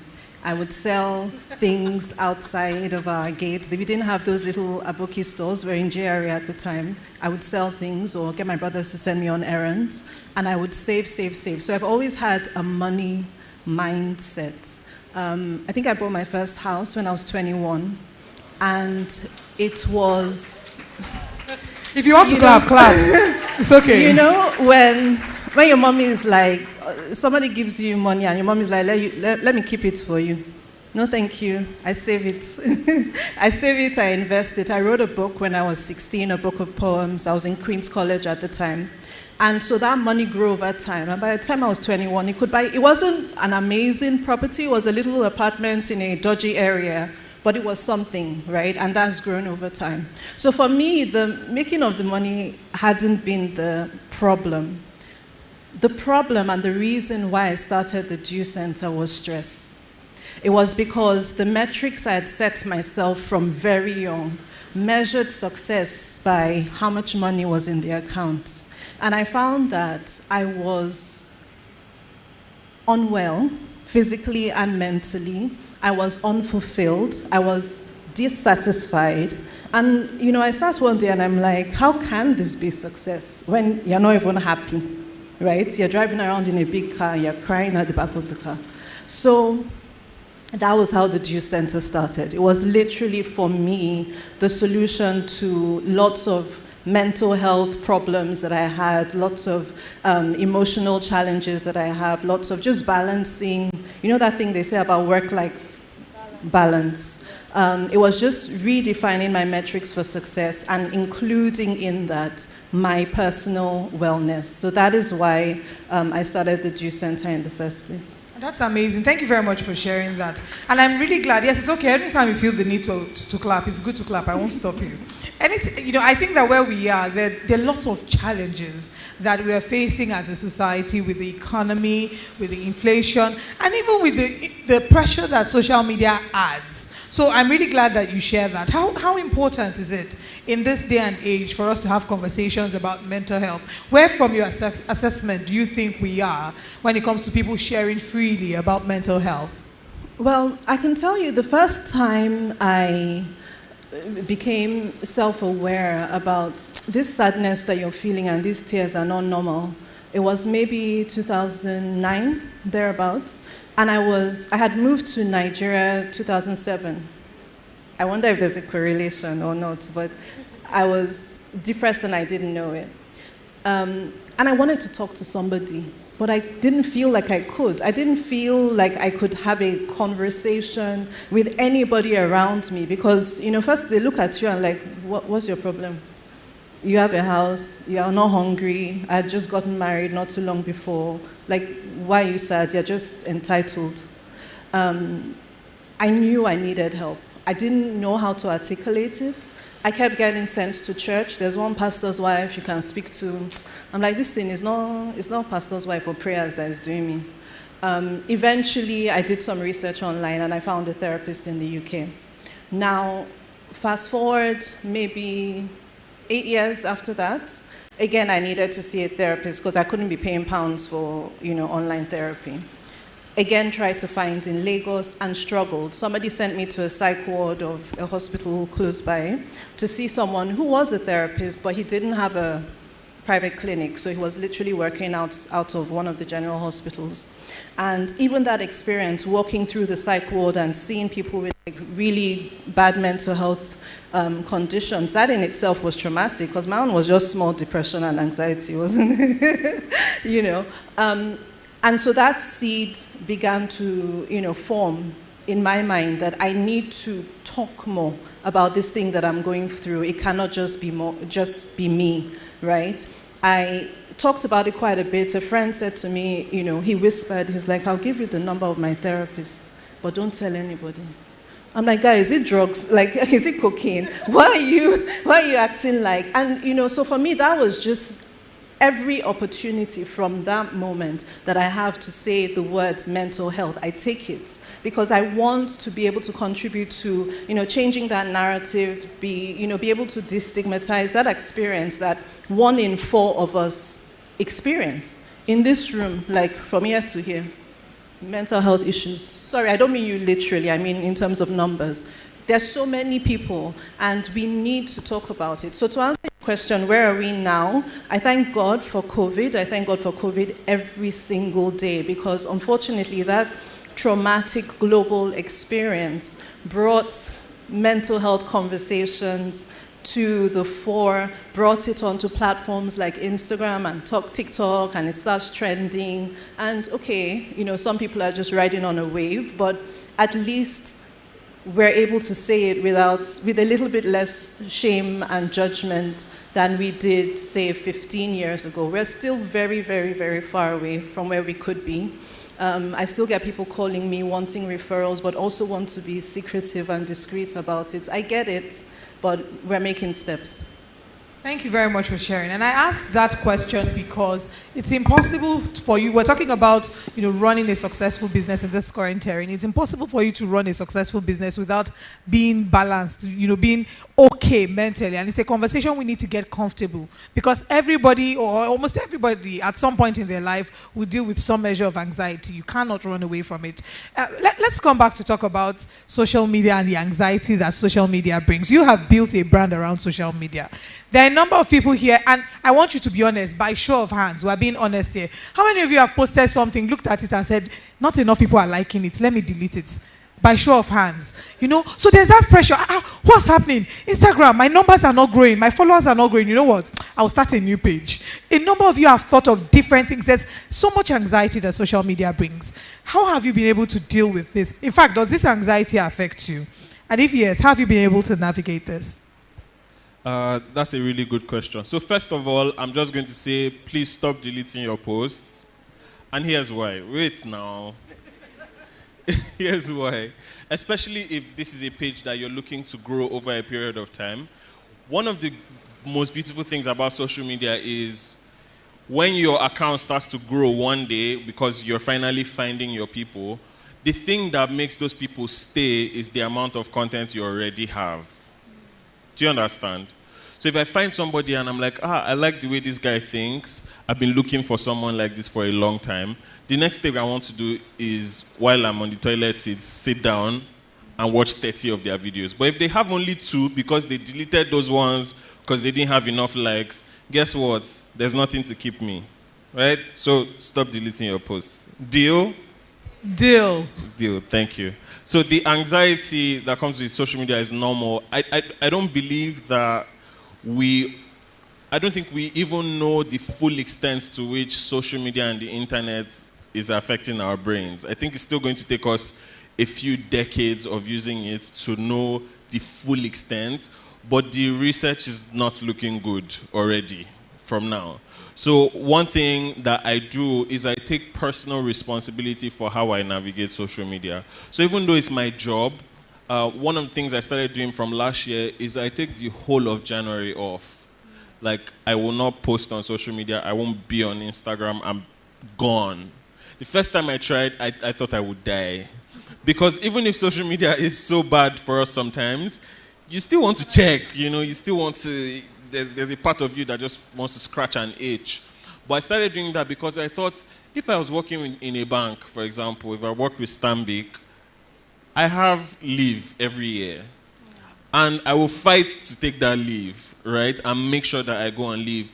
So why is it that people who are entrepreneurs or people who are creatives or models never take a break? You know, we just feel like we need to keep going and keep going and keep going. But you have a responsibility to take care of yourself, because the platforms, the apps, they are not built in a way that is created to help you. You know, it's just a tool. And tools are meant to be used. They're not meant to own you. So once you start to think about it like that, it no longer has as much power over you. Or even if it does, you're able to acknowledge the responsibility that you have, so that you won't say, like, every time I hear people say, I don't like social media because social media is fake life, I'm like, that's not true. Who are you following? You know, what are you consuming? What kind of content are you watching? And you're saying, all of Instagram is fake. It's people just being fake. I'm like, I exist. What do you mean? You know, I'm like, there's so many people who are not living fake life. My friends are not living fake life. I know hundreds of people who are really honest and are putting out wholesome content online. So it's, why are you not following these people? Why are you following the people that make you feel a certain type of way about yourself? You know, there's this cutting edge technology now that allows you to unfollow people. Fantastic technology. Right? They won't even know you unfollow them. You can just even mute unfollow self them. for a time. Exactly. Maybe you don't want to hurt their feelings. You can mute them. You can restrict them. So you don't have to expose yourself to content that makes you feel a certain type of way. That's your responsibility. If you feel like you can't handle seeing people who are driving G-Wagon, unfollow them. You heard Bisola earlier when she was saying she was feeling a certain type of way because she was popular but the money wasn't up there and she had to enter bus. It's a very complicated feeling. But she had to just be like, oh, this is my reality. It is what it is. So some of us need to do that for ourselves and say, this is the stage of life where I'm at right now. I need content that encourages me. I need content that acknowledges where I am and is pointing me toward growth. Maybe I shouldn't be following people that I aspire to be like. Maybe I can't handle it right now. My health, my mental health cannot handle it. So be honest with yourself. That's what I do, at least, and hopefully it helps. And that's an amazing advice. Thank you very much for sharing that. So I think my next question before I open to the audience, very quickly and very importantly, how can content creators make money from content creation? How much time do we have? They will come and subscribe to your masterclass, but for now. Yeah. Oh, by the way, if you've never heard about me, my name is Salem King. Social media is at Salem Kinging. I make great content. Highly recommend. Just follow me. Help my life. There's so much to say, but I'm just going to summarize it and say this one thing. For you to make money doing anything, you need to offer some form of value. That's it, right? And when we say value, like, what does it mean? You know, because it's easy to throw the word around. And now that I've said value, a lot of you are now thinking, does that mean I need to teach online? Does that mean I need to become a coach? Does that mean I need to become a business? No, that's not what I'm saying. Ultimately, what value is, or what someone would consider valuable, is anything that people want or need that they cannot give themselves. Do you get that? So whatever people want or people need that they cannot give themselves, that's valuable, that's value. So that can range from knowledge, insight, therapy, all the way to something as unserious as a laugh, right? It's a human need to laugh, Abi? And music, for example, you know, all the things that we think are not really serious, those things are human needs. That's why when you want to go for a concert, they charge a ticket fee because those things are valuable. So I need you to think, what's something that I know more about than the average person? What's something that comes naturally to me? What am I passionate about? What am I mad about? What change do I want to see in the world? How do I want people to experience the world that is different from the way they are experiencing it? How can I bottle that up and put it out into the world, right? So with content, there's one way, two of the major ways for content creators to make money right now is to make money directly from their audience by selling them something. It could either be digital or it could be physical, selling something that offers value, or aligning with brands. So for example, the relationship you have with your audience as a creator, say you have 10,000 people, they listen to you, they love you, they do what you, when you talk about, you know, I hate avocados, all of them, you know, come out. That's just a random example. So you talk about something and all of them just run with that thing you talk about. That access you have to their hearts and mind is often very valuable to brands.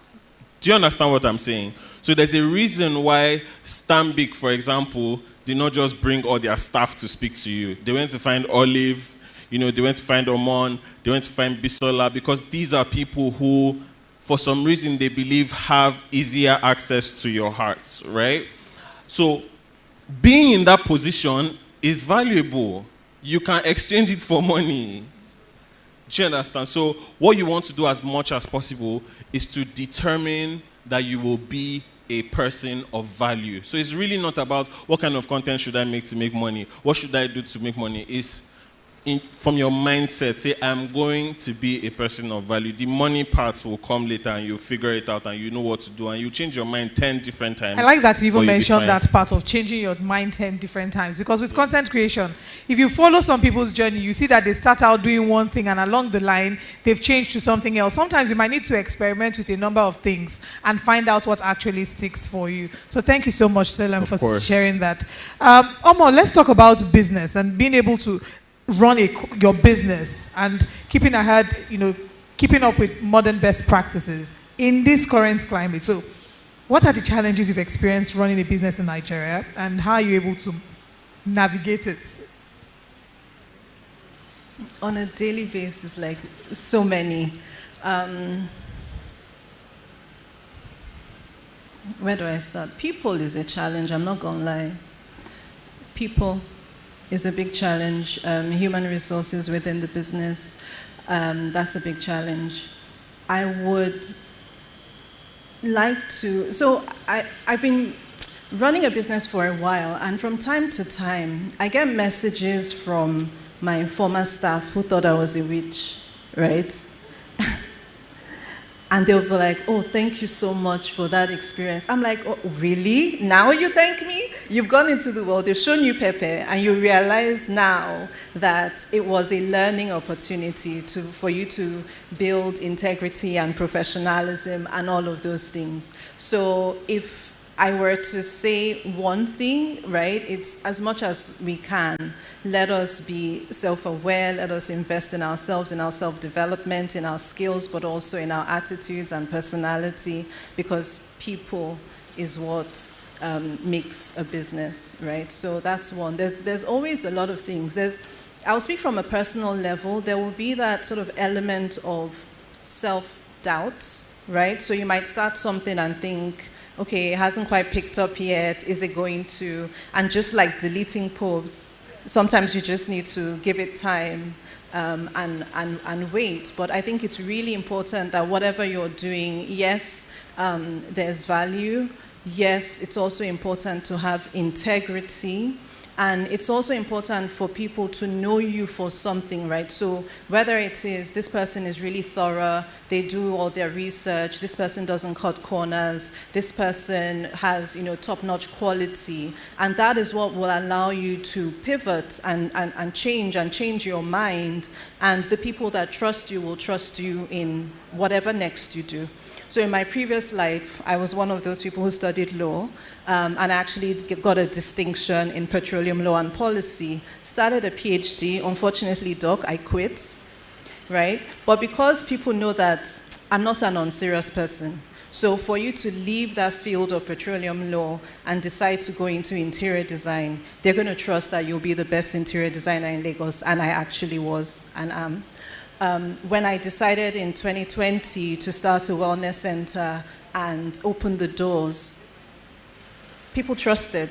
They trusted that whatever you do is going to be awesome. So I don't think, it's so much about the challenges of business. It's about developing yourself as a person, and we'll be able to ride those challenges together. On a daily basis, the Dew Center community, they're encouraging. The other day, somebody came for a massage, and she was like, you people are burning diesel. It's okay, you can switch off the AC. I'm like, no, it's so sweet, right? Because she's calculated how much is her massage. She knows how much is diesel per hour. And that is something that you cannot buy, that sort of trust and, the loyalty of a community, and people also believing in you as well. So those are the people that will continue to support, and against all odds, no matter what Lagos and Nigeria throws at you, if you have something solid in terms of the value proposition, in terms of your personal values, and a good tribe of people who believe in you, I think we'll be all right. Thank you very much, Omo, for that. Thank you very much, and thank you very much, Salem, as well. We're going to take questions from the audience, but before, hold on. I need to announce, there's some of us that are standing outside. Please, we need everyone standing outside to come inside. Because right after this, there's money to be won. We have a quick game show. And how many of you want to win money? I don't know why I like to say this, but a certain philosopher said, Dangote, Dangote, Dangote still they find what? So unless, if Dangote can find money, you two should need money. So please, tell everyone standing outside to come in. We're going straight into that. We have money to give out. And we have food. How many of you are here for the food? Don't lie. It's food that brought you here. Well, I believe you are here not just for the food for your tummy, but for the mental food and the food for the soul. You know what I'm saying? Word. Thank you. So we're going to take questions from the audience. This time we're going to... Okay, because you were from the last time. You're number one. Let's take... this is the hardest thing. Okay, number two, the lady over there that was waving at me. And the final person here, number three. Please come forward very quick. Daddy. Please have respect.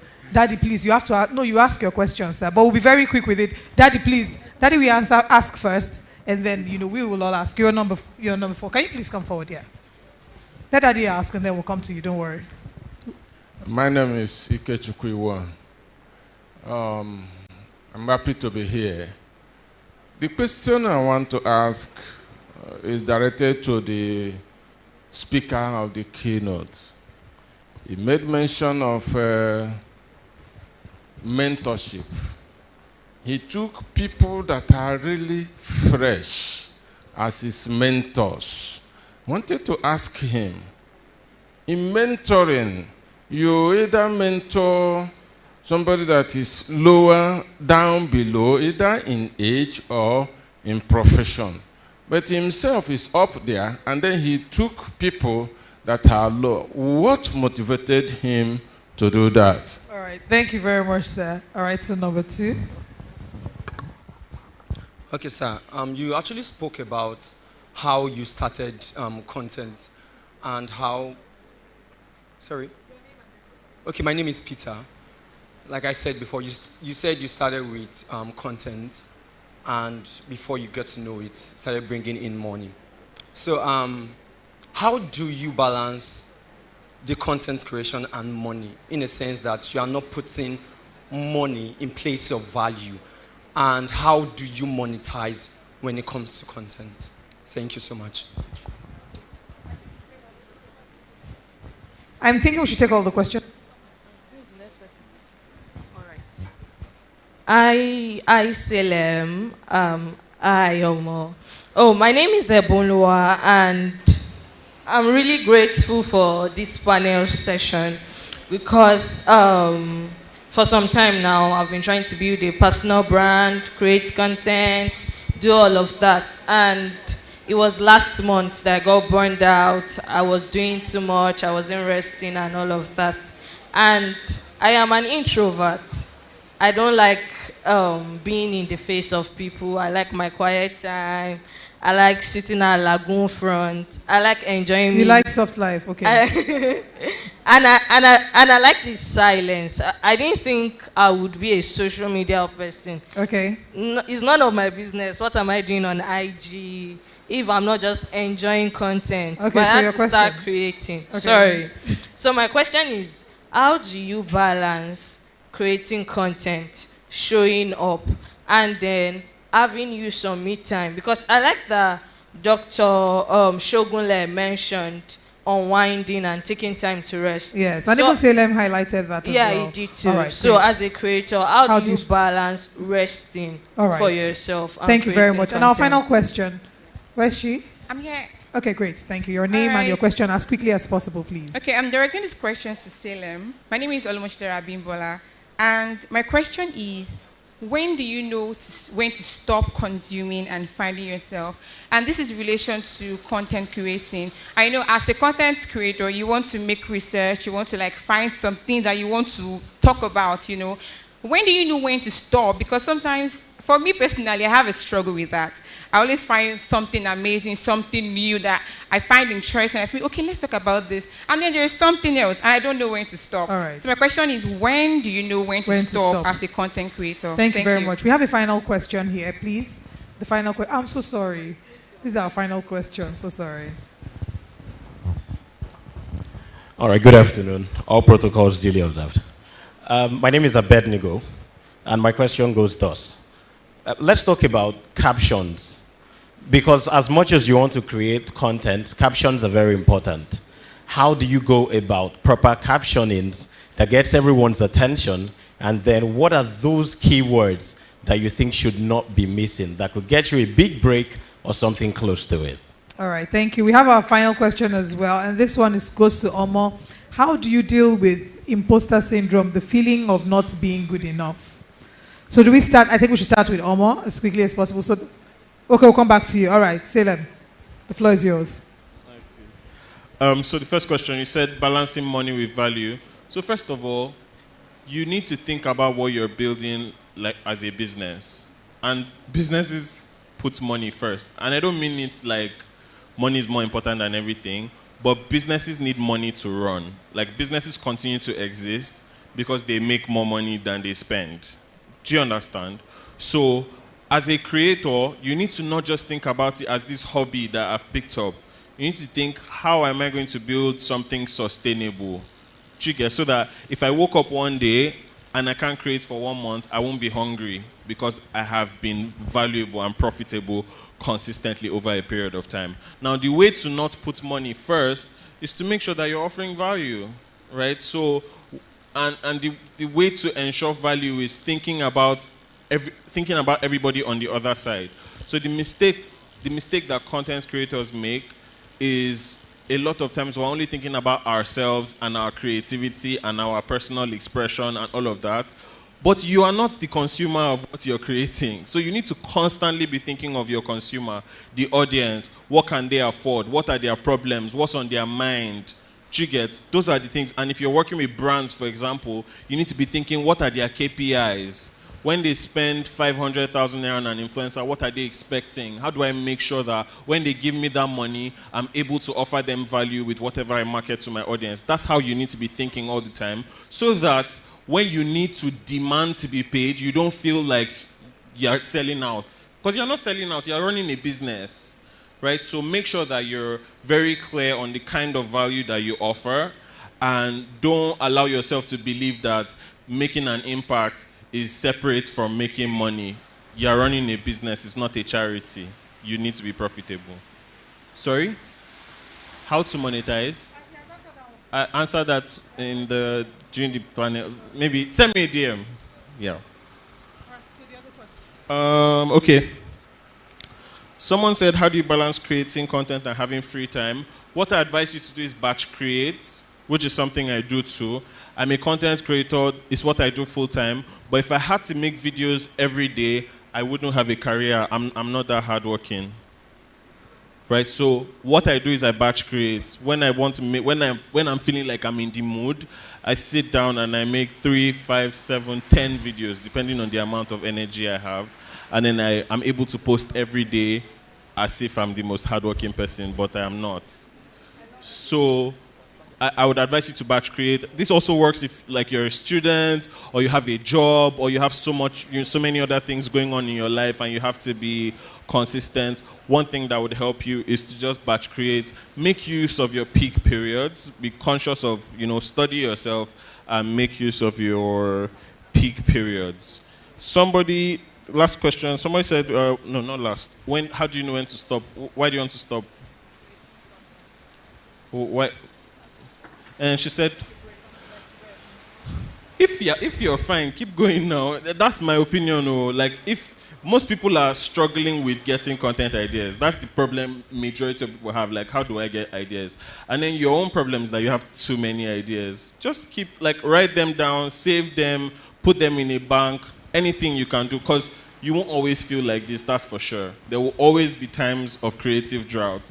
There will always be times when you're scrambling for ideas and you don't really have anything.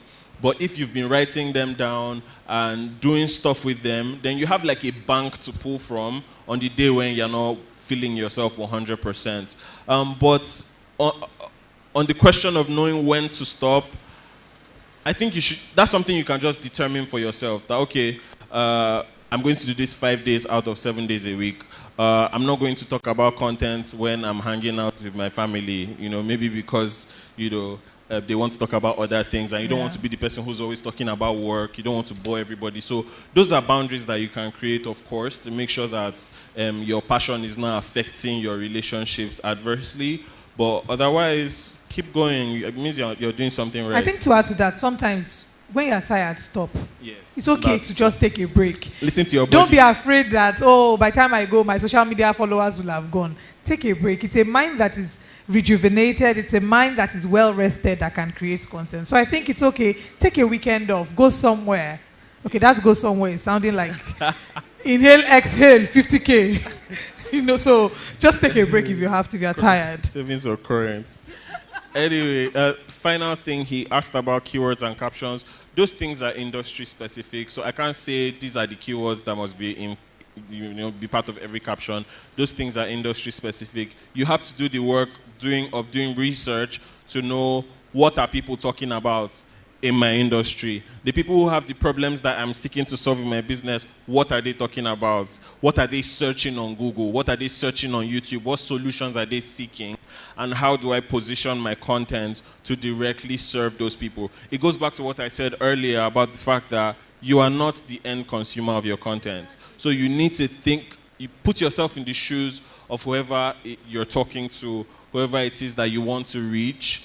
Marketing is no longer about finding people and convincing them to buy something they don't want to buy. It's not like before where you're knocking on doors and saying, buy my this thing, please, I never chop. That's not what marketing is anymore. Marketing now is about stories. It's about finding problems and positioning yourself accurately so that at the point where somebody who needs cold water is thirsty, you are there already. You don't have to convince them. You met them where they were with a problem that you already have a solution. So sometimes you can even create the problem. So, but let's not go into that. Thank you very much, CLM, for sharing that. In 5 seconds, do you advise people to use ChatGPT to generate captions? Yeah, of course. Like at the end of the day, it is a tool, and you need to know how to use tools. If you give a 3-year-old a hammer, they'll do rubbish. Yeah. So ChatGPT is a tool, but don't use it without using your brain. You need to learn how to. You can go on YouTube and watch like 1 hour worth of content on how to feed ChatGPT the right prompts, so that you're not using it like somebody that doesn't know how to think. So that you're not using the words like delve. Because it shows, to be honest, it does show. Although delve is pretty much general English. How many of you saw that tweet that was, interesting? Delve into the conversation. All right, Omo, let's talk about imposter syndrome. And I think that is a very important question because everybody here will or has at some point in their life dealt with imposter syndrome. And in case you don't know what imposter syndrome is, it's just the feeling of not feeling enough, not feeling good enough, and just feeling that one day these people will find out I'm a fraud. Thank you, Olive. Before I do that, can I just add to what you guys said earlier about knowing when to stop? I think it's absolutely important to be able to listen to your body and certain cues. Your body will always tell you when you've had enough. In fact, it will tell you before you get to the point where you've had enough, and then you need to just listen. Right? I will also add that when you're building a personal and professional brand and you've built a reputation for being authentic, for having integrity, and remember, for being human, people will be more forgiving than you expect when you need to take a break. So, I'll refer again back to COVID. During COVID year 2020 to 2022, I stopped doing any interior design projects at all. Like, if you call me, sorry. And, people were like, are you, what's going on? But really, my body told me that I had reached the point of burnout. And at that point, I would have just been collecting people's money and doing nonsense. And I couldn't risk my reputation. So I took that break. And, I'm so grateful that when I did emerge in 22, and I'm like, okay, I'm ready to start now, literally the jobs were waiting for me. I didn't have to make any big announcement. I had built that sort of loyalty and trust that when I was ready to resume, the audience will be there for you. With regards to imposter syndrome, I will say that I don't know any successful person. I don't know anyone who's done phenomenal things that didn't at some point feel a bit of imposter syndrome. So kudos to you if you've had that challenge. Well done. It means you're doing great things, on your way to doing great things. How I handle that, I would approach from a couple ways, right? One of the things is, you know how you do your like a highlights, right? You save the highlights, the big things that happened in your life, in your day or whatever, and they're there as a reminder. That's something that I do as well. So on a day when I feel like, you know, less than, you haven't achieved, I remind myself of the things that I have achieved. You know, write a bio or whatever, a CV, or document the highlights of your experiences, whether it's your career and your business, whether in school, whatever it is, those moments where you felt on top of the world. Document them and remind yourself. So it could be journaling, for instance. It could be a notebook where you write things down, and when you feel a bit like they're about to catch me, remind yourself that you're actually really awesome. And then internally, I try to meditate daily, because that is a practice I found over time that stills all those negative voices, because there will be there from time to time. I try and meditate. I try and take time away and just calm myself and big myself up. I'm literally in front of the mirror telling myself how awesome I am and how amazing. If nobody's going to tell you, tell yourself. And for me, that also does help with the imposter syndrome. But finally, on that particular point, what I'll say is really what you owe yourself is to be your authentic self. That's what you owe yourself. You owe yourself and the world to be your authentic self and to be the best version of you. Imposter syndrome usually thrives when there's some sort of comparison between what I've done, what somebody else has done, what I'm expected to do, what pressure I'm feeling. But if you sit and you feel like me, I'm doing me right now, you know, Olive is wearing heels, they're awesome, they're sexy, she looks great, my ankles can't take it, it's trainers, and I'm good. Like, there's nothing you're gonna post on Instagram that's gonna pepper me because it's not me, right? So if you're self-aware and, you know, just keep reminding yourself how awesome you are, the imposter syndrome will hopefully pass sooner rather than later, but not to say it will never come back again. Just remind yourself and surround yourself with people that big you up, not gas, you know, blow gas up your hoo-ha, but actually tell you genuinely that you are beautiful, you are awesome, you're whatever, on the days that you cannot tell yourself. Before I pass on the mic, can I brought this book, I've been carrying it around, I wanted to somebody, because a mentor of mine many years ago gave me this book, and I feel like it transformed my life at that time. It's called The Compound Effect, and it's just a reminder that you don't have to be exceptional or do something groundbreaking overnight. You just have to drop little drops every day, and before you know it, it builds into something amazing.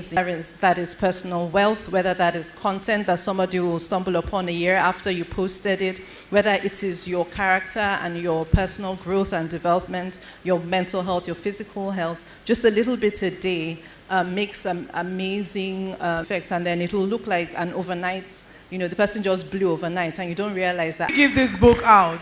I'm suggesting, or I'm thinking we should, because we have a game segment next, I think we should add it to one of the gifts for us. So we have one to give one person. One.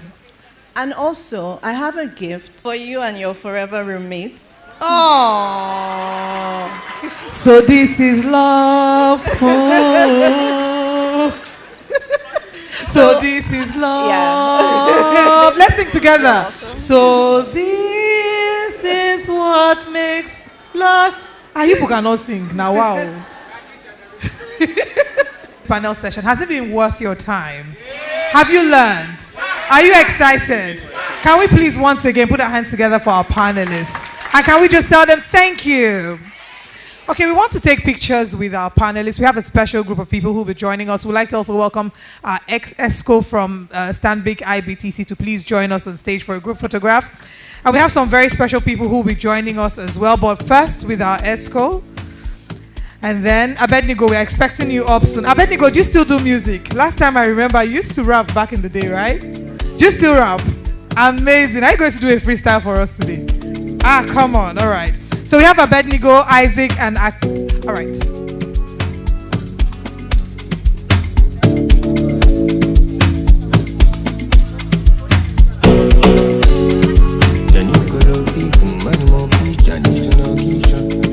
All right.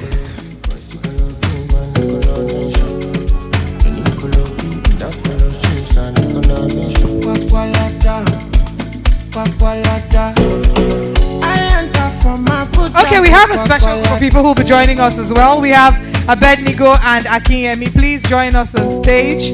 Thank you very much. Can we please, Abednego and Akinyemi? Can we have someone please bring him to the stage? Akinyemi, you can hold on. Someone will come get you.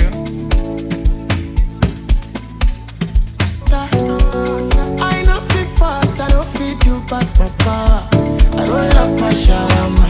I did for Kwakwalata. You for Olana. On God. You let me ask God. I live flaming. Ujama shami. Fumeloya jami. Wahabi. I look. Mukadamu vado. Can't you see? Lobo vado. Ujuma ribi. I come manager. Love this song. Tomorrow shop. Love you. Easy I cry. Baby, don't you waste my time. I see my pussy up. I'm not pay as soon as I did fuck a qualata. Call me back, mata. I enter from my butcher, qualata. Only more takasu face, I want. I know fit for some, if it don't pass my power. I roll up a shawarma. I did fuck qualata. On to the next one, give me ginger, give me power. You surprise me, hold me, go control me. On to the next one, give me ginger, give me power. Okay, we want to take a short group picture. The first maybe 20 people to join us on the stage. A few people can just join us for a group picture. Those in front, don't worry, we'll do a bigger one when we are done. We'll do a bigger one, but just sit here. We'll do a bigger one when we are done.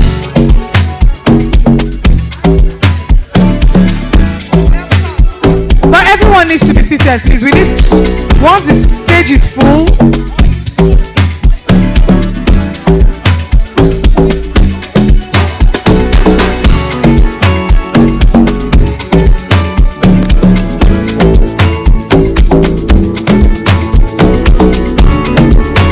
Everybody, we're going to say stamping together. Stamp, can we say that together? 1, 2, go!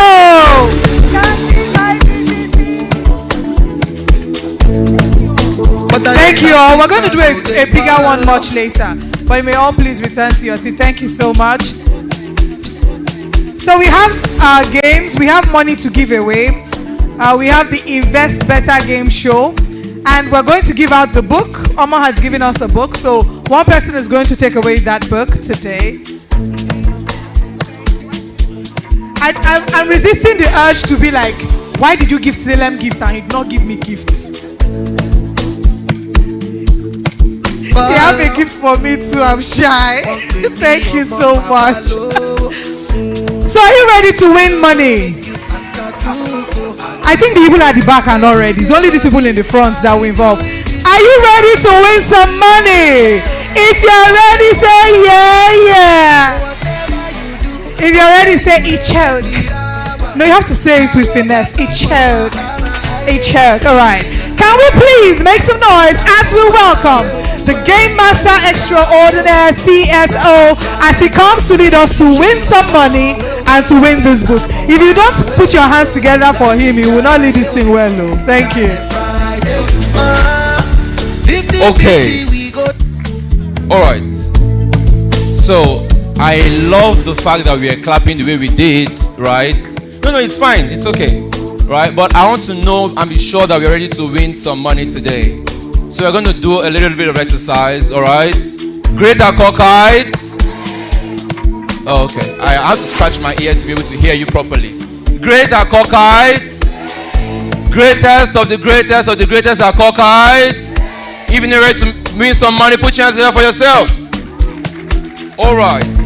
Okay. So my name, like she said, is CSO. I am the only CSO that is not a Chief Security Officer.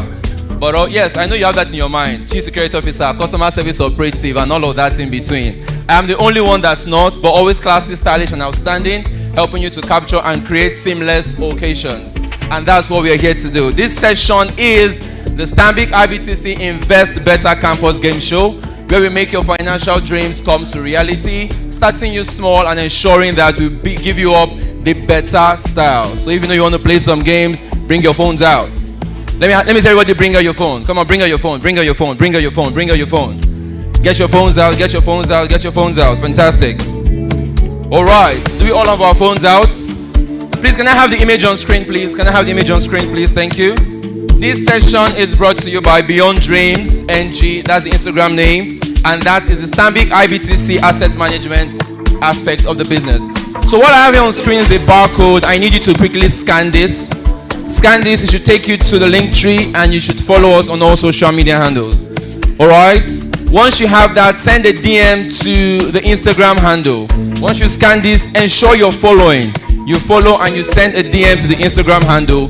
Do that quickly, and the Beyond Dreams NG team will keep a track of that, and we'll get our first people to play the games. All right. Keep it going, keep it going, keep it going. Yeah. I don't get time for I take it. I will. I'm on my way. That's it, I Lale Friday. I'm on my way. That's it, I Lale Friday. 50-50 we go share a man, no like Ojoro. You don't get as you go do, I go know your coro. I get to your coro. Alright. Even when I die. My Beyond Dreams, do we have it now? Oh, sorry. Okay. Just ensure you send a DM. We just need the first people to send DM, but just send a DM and we'll get our first players to come up to stand a chance to win some good cash today. It's the better style way. DJ, keep it going, keep it going. I will. I'm on my way. That's it,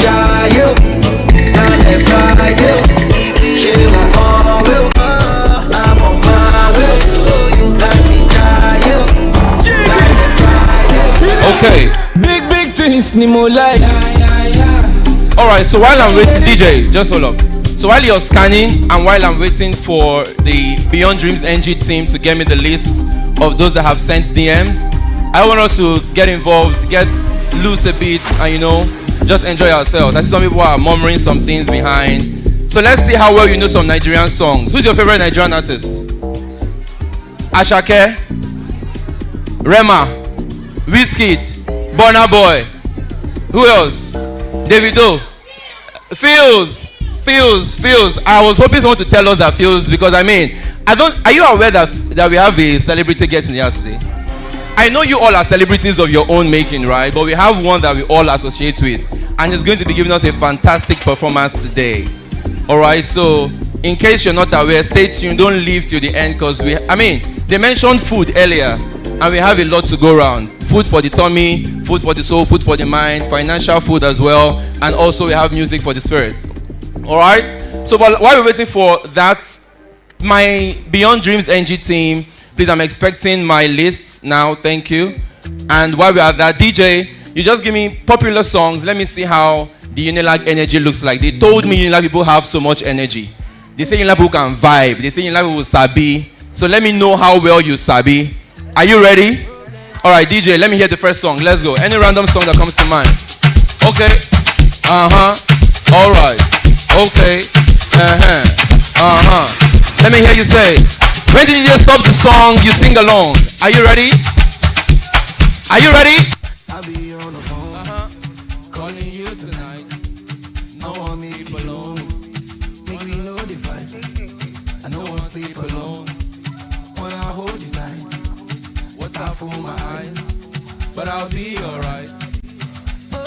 say 2, 3. Are you ready? And DJ, wait. I cannot hear you. Okay. Okay. All right. DJ, next song. Next song. Let's do this one more time. Let me see how ready they are. One more song, DJ. One more song, are we ready?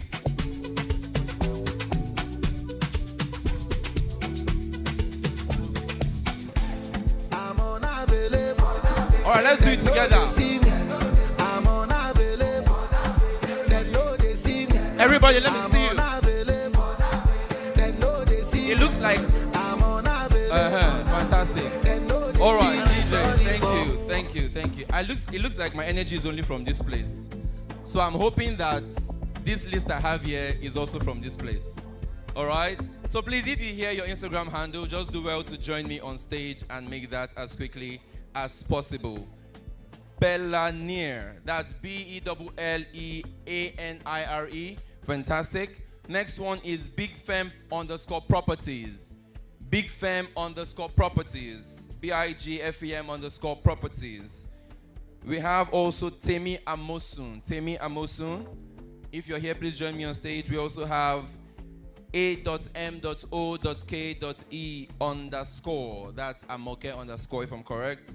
And we have at the Tobes World. That should be DTOBSWORLD.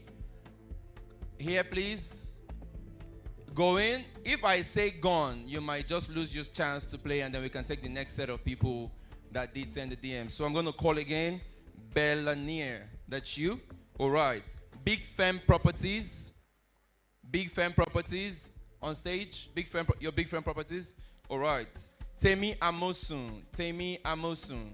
Are you Temi Amosun? All right. And Amoke_. You're Amoke. Okay. The Tobs World. TOBS World. Okay. Fantastic. So I would like to confirm. Are you your phones? All right. Please just confirm that you're following. All right. And I want to show that I use the handles I called because, I mean, there's no other means of verification. All right. Bellaniere. Oh, Bellaniere. Okay. Anire. Amoke. No, I need to see your handle. And you are... Oh, Big Fem Properties. Temi Amosun. All right. Fantastic. So, ladies and gentlemen, this is going to work quite simple. Can I have a second microphone on stage with me, please? Please, I need a second microphone on stage. Thank you. This is going to work quite simply. We have questions 1 to 10, and you're going to pick any number you like, right? I'll give you options A to C. You have the chance to pick only one option. You have to think hard and fast about it. Pick only one option, and you lock it in. If it's correct, you proceed to the next round. If it's wrong, that ends your game and you try your luck next time. All right? Okay. So, quickly. Do I have my second microphone, please?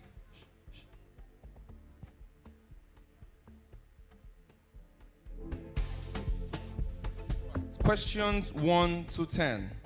Questions 1 to 10, you can pick any question you like. And remember, you have 3 options. I'll read the options out for you. Read the question twice and the options twice. Please, I'd like to encourage the audience to not please chorus the answers at this point, because if you do, in the bid to help your friend, the person might just be disqualified. All right? So questions 1 to 10, if you would, any number you like. Question number 7. Question number 7 says, and I read, Stanbic IBTC Blue Blossom Community is for dash. Stanbic IBTC Blue Blossom Community is for dash. A, Gen Z. B, women. C, men. A, Gen Z. B, women. C, men. Gen Z. Gen Z, that's your final answer? That's your final answer? I'll take that as a yes. Okay. Final answer, Gen Z. All right. Please just give the microphone to the next person. Step back. I'll let you know once I'm done with the 5 questions. What number, please? 3. Question number 3. Question number 3 says, and I read, In the finance circles, what is the meaning of MRR? MRR. What's the full meaning in the finance circles? A, money rate of return. B, minimum rediscount rate. C, maximum rediscount ratio. I'll come again with the options. Money rate of return, minimum rediscount rate, maximum rediscount ratio. C. Option C is maximum rediscount ratio. Is that your final answer? Okay, final answer. Thank you. Next, what number do you pick? Question 9. Question number 9. Question number 9 says, and I read, what is a mutual fund? What is a mutual fund? A fund for two, a fund that seeks mutual benefit, an institution that manages the investments of thousands of investors. I'll come again with the options. A fund for two, a fund that seeks mutual benefits, an institution that manages the investments of thousands of investors. 2. Option 2, is that your final answer? All right, thank you. Give the microphone to the next person. What number do you pick? 7, 3, and 9 are gone. What number do you pick? 5. Question number 5.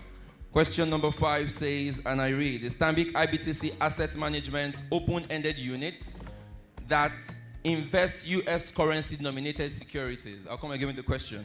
The Stanbic IBTC Asset Management open-ended unit trust scheme that invests U.S. currency-denominated securities is A, guaranteed investment fund, B, bond fund, C, dollar fund. That's guaranteed investment fund, bond fund, and dollar fund.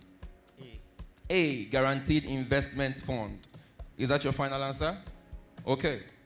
What number do you pick? Question 1. Question 1. Question 1 says, what is referred to as capital in investments? What is referred to as capital in investments? A, the return of investment, lump sum, money that generates income. Options again, the return on investment, lump sum, and money that generates income. Third answer. The third answer, the money that generates income. Is that your final answer? Yes. All right, thank you very much. Ladies and gentlemen, after the first round of questions 1 to 10, they picked 7, 3, 9, 5, and 1. Given all of the options and all of the answers in between, I'm happy to tell you that. What do you think? What do you think? What do you think? One winner. Who is the one winner? This guy. How do you know? It looks like you have used AI to count my questions. I can see what you are doing. No one that said the neck is coming from here. Oh, they sat down behind the CEO, Abi. You have tapped his brain. You are too smart. Who do you think is the winner? One winner? This guy. All of you are saying the same thing. He's not the only one. He's short for you. Who is the second winner? He's not the only one. One of them. I'm okay? All right. Fantastic. Okay. So, nonetheless, they are all going home with something today, right? And also, I was told to tell you that the other 15 persons after this 5 would also go with a gift today. All right? So, I mean, we have a lot to go around in case you think that we don't have enough to give around. All of them will get a gift, but somebody here is going with a funded account. Like I said, you're starting your financial dreams and turning them to reality. So the winner here today would go with a funded account, mutual funded account of 20,000 naira to start his or her investment dream. Can I have a microphone, please? All right. Thank you very much for coming. I mean, you can put your name down here and just ensure you put your right phone number. So please just write your name on this sheet and put your phone number. Who is I'm okay? You I'm okay? I'm okay. All right. Thank you. Put your name down with your phone number. Thank you very much for coming. See you next time. Thank you. Just put your name down. Please, can both of you step forward, please? All right. So, are you people clapping now? I've not announced the winner. Now they clap. Why you people? Oh yeah, clap now. They tried. Clap. Everybody's the winner, right? Clap. They tried. So, having asked them one question each with all of the options, courtesy, Beyond Dreams, NGO, Stanbic IBTC, I'm glad to announce that the winner for today's game show, based on the time we have, is.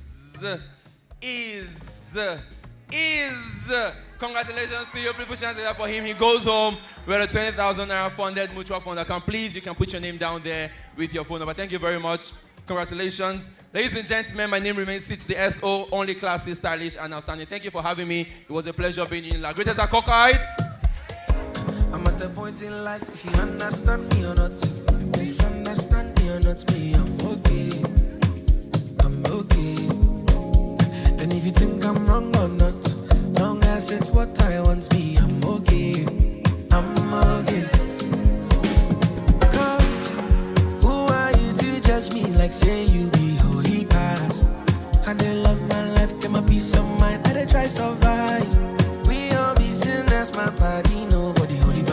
and my happiness comes first. I never come life to stress, yeah.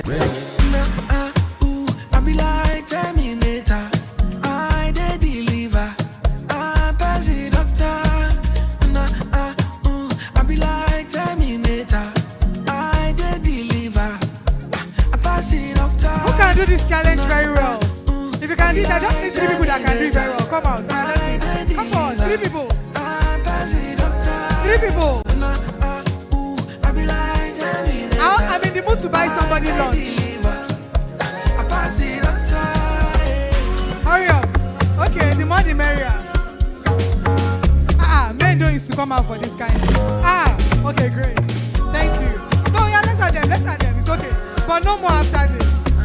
So we have the next 2 minutes. So we'll go back again and do the same one.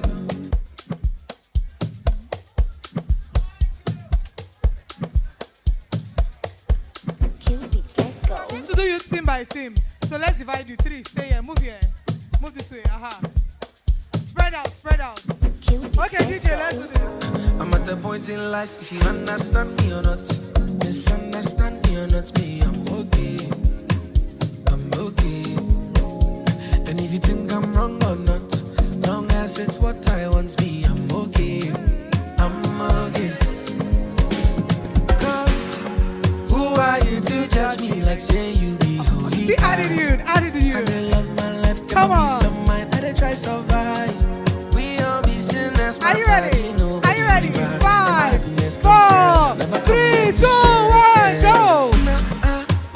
I be like Terminator. I dey deliver. I pass the doctor.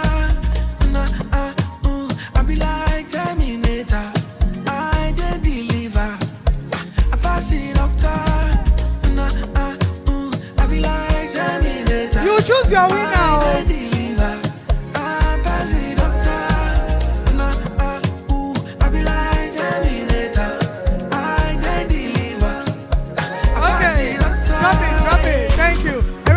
For them. We're going to pick our top 3 who will do the next step and we're done. Is she part of your top 3? No. If you know the person you want, just say yes for the person. Is she part of your top 3? No, now don't say no. It's only yes. It's the person with the loudest yes that moves. Is she part of your top 3? Is she part of your top 3? Is she part of your top 3? Is she part of your top 3? Is she part of your top 3? Okay. Is she part of your top 3?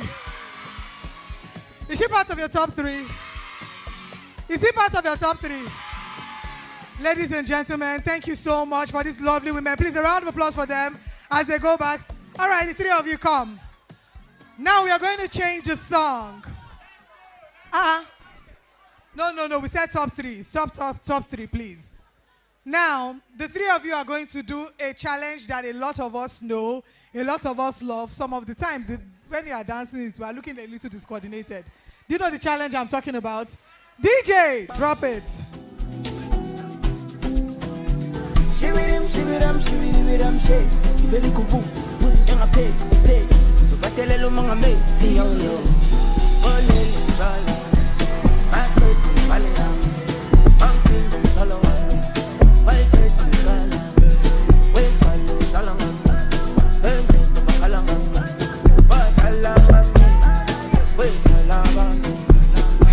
This one will be very hard. Hey, gosh. Come on. Hey. 5, 4, 3, 2, 1. Hey, first of all, please a round of applause for them. This was amazing. So you can only choose one person to be your winner. Please, Emma Kobami, don't implicate me. Okay, you want to? Are you going to buy the lunch for the second person? Okay, we'll give them gifts. First of all, we're giving all 3 of them gifts, right? So a round of applause for all 3 of them. They get gifts. So we're going to find out who our 3rd position is. So we'll do 3rd, 2nd, and 1st. Is this our 3rd position? Is this our 3rd position? Is this our 3rd position? Please, a round of applause for her as she comes third. What's your name? Faith. Faith. Faith, what are you studying? Chinese. Sorry? Chinese. She's studying Chinese. Whoa! Ni hao. Is that Chinese? Ni hao. A round of applause for her. That's amazing. So please, when you exit the stage, meet me or who is she going to meet? We'll get Kingsley, please. All right, see, over there. He will sort you out. Please go to him. Thank you very much. All right, my two champions. The emperor, the conqueror, the champion, the lion is here. Hey! So there's no need to ask who your second position is. Let's just ask who your winner is, because the winner will automatically determine who the second position is, right? What's your name first? Deborah. Deborah, what's your name? Fela Michael. Now, wow. Fela, Michael, and Deborah. Should we choose a winner or should they do one more round? Everybody, if you want one more, say one more. One. Okay. So you choose the challenge. What challenge should they do? We've done Terminator, we've done Show Alabama. What should they do next? Sorry? Sorry? Should we do Show Alabama again? No. So which one should we do next? Unavailable? Or they should just do a freestyle? Okay. The freestyles have it. DJ, give us music in 5, 4, 3, 2, 1.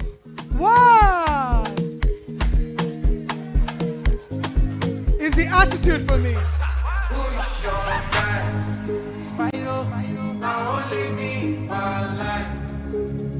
See us we day like this sunrise. I will never leave your side. If we can move from here to Amapiano, it will be too much.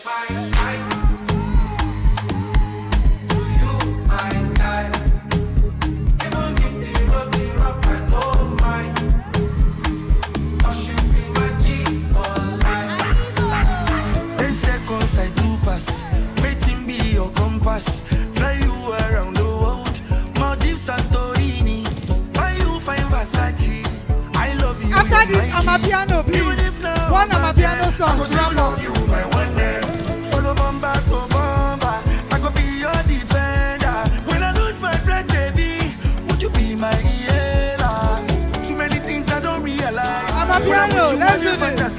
Would you be my only lover? When I'm with you, I'm alive. Me, I don't mind like Babu.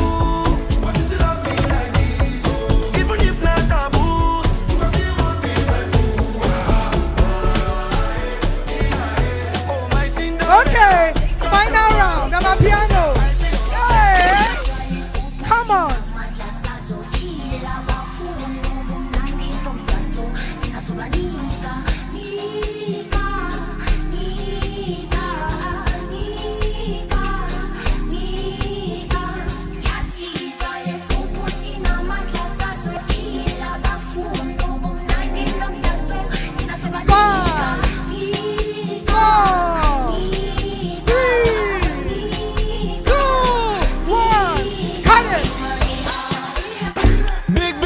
Nimo life. For my life. Okay. When I walk through the valley of the shadow. Can we please put our hands together for these two wonderful people? So now, the moment we've all been waiting for. The person with the loudest scream is our winner. But first of all, they have done amazing, so they deserve a round of applause. And a scream! Is she your winner? No, see, so the rule is don't say no, say yes. The person with the loudest yes is our winner. Is that okay? Let's do this again. Is she your winner? Is he your winner?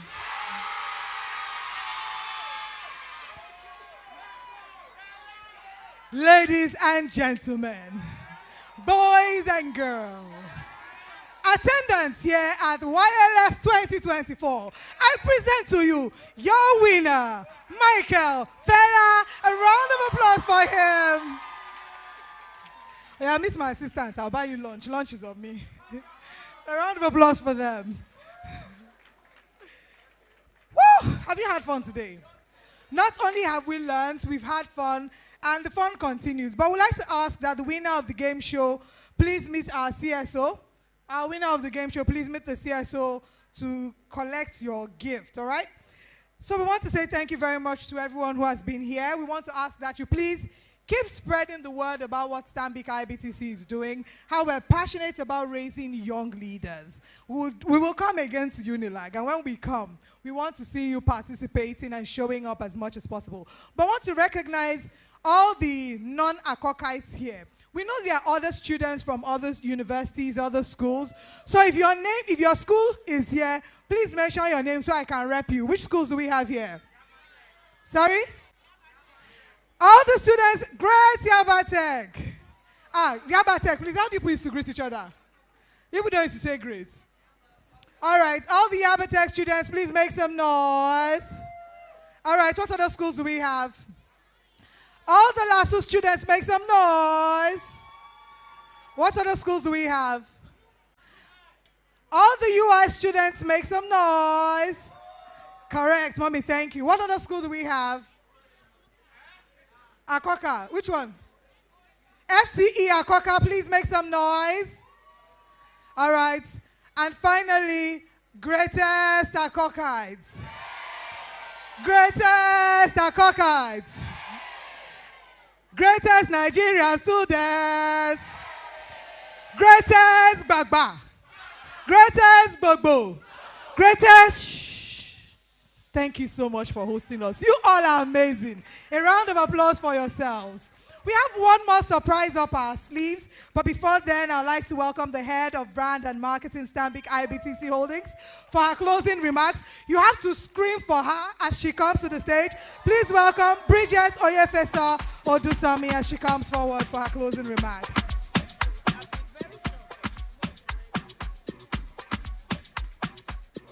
Sorry. Thank you all so much. I'm really overwhelmed. When we started this event earlier on today, I know it rained this morning, and I know some of you had exams, and the others coming from LASU. Who are the last whites here? That's my school.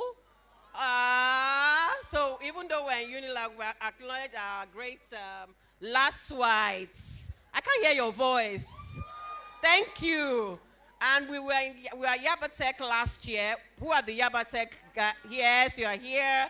We have the alumni everywhere. But thank you all so very much. It's been an amazing day. Let's not forget what we learned earlier. Let's not forget what we learned earlier. Even though Dr. Demola Shogunle is my CEO, I took a page full of notes on my phone. And I had to even remind him that there are many things you said today that I didn't even know. So I hope that in the midst of all the fun that we've had today, we haven't missed out on the key learnings. Should you want to progress your career? Should you want to go into business? And a lot of all the other things that we discussed. We're really glad that you turned out. Remember that there's no event without the humans in there. So please give yourselves a round of applause for showing up, for staying up, and for being present and really participating today. We thank our media partners who are also here. We thank our colleagues, media partners from Channels TV and a lot of the print media. We thank you for being here today as well. We thank our partners, our MC, who thinks she did an excellent job today. Is that enough for somebody who did an excellent job? All right. Thank you, Olive. We really appreciate you. Thank you. And we thank our event managers who also helped us put together, all the branding that you see at the event today and coordinated all the sound and everything. We thank our digital agencies as well. We thank everybody for making today the success that it was, or it is, because the day is not over yet. What's left? Who can tell me? Fields is doing what? Okay, which of his songs do you know? All right. Anyway, if you ask me, I'm not you people, but I know one or two, and I'll be grooving to it when he comes out. So thank you all very much for showing up, and please follow us on all our social media pages. refer your younger ones who are yet to get into school. Tell them to keep an eye on our pages for scholarship. If you think that we should take that burden off your families, so they apply. I think my colleague Adetutu reeled out all the criteria. So we're going to be giving 200 students scholarships this financial year. So please, please, please get people to come to our pages and follow up, and then they see what to do when the information is all out there. And then for every other thing, Invest Better and many more that we do at Stanbic IBTC, just keep following us. Thank you all once again for showing up. Without you, there wouldn't have been a YLS. So thank you very much. God bless you. Please clap for her so that next time they will come. You people don't want me to eat. Or you don't want to do YLS again. Thank you so much. Right before we welcome the name you have been shouting, we have a performance.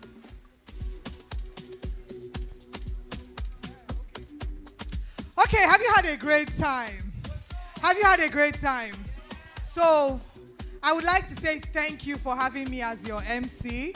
My name is Olive Emodi, and please follow me on all social media platforms. Like I said earlier, if you follow me, I'll make you fishers of men.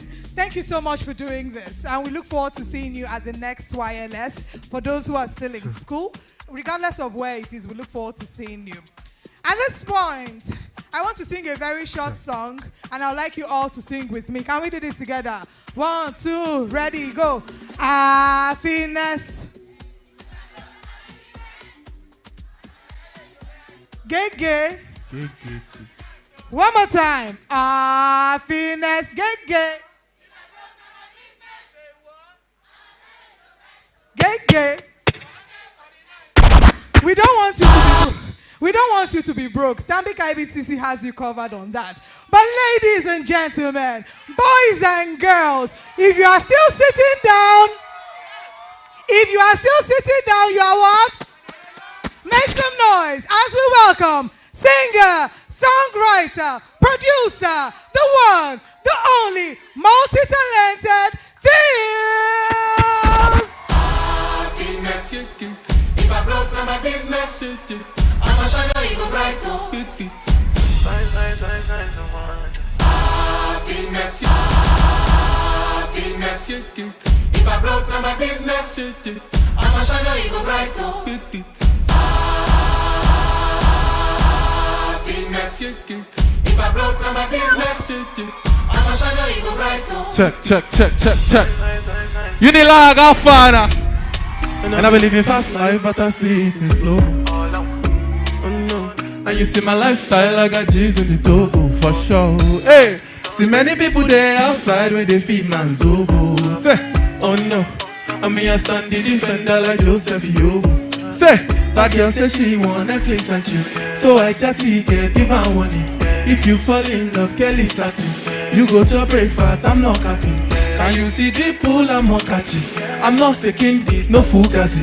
You see these feelings, I'm not catching. This side, that side, everybody go. Get Katie. Get Katie. I'm a channel, you go bright. Oh. For like it. Oh no. All on. If I broke, now my business. I'm a channel, you go bright. Oh. For like it for the night. Say. If I any SSC, if be the reason why your papa want to jealous me. If you want to take I'm serious, I do top speed. No fit to resonate, I'm on a different frequency.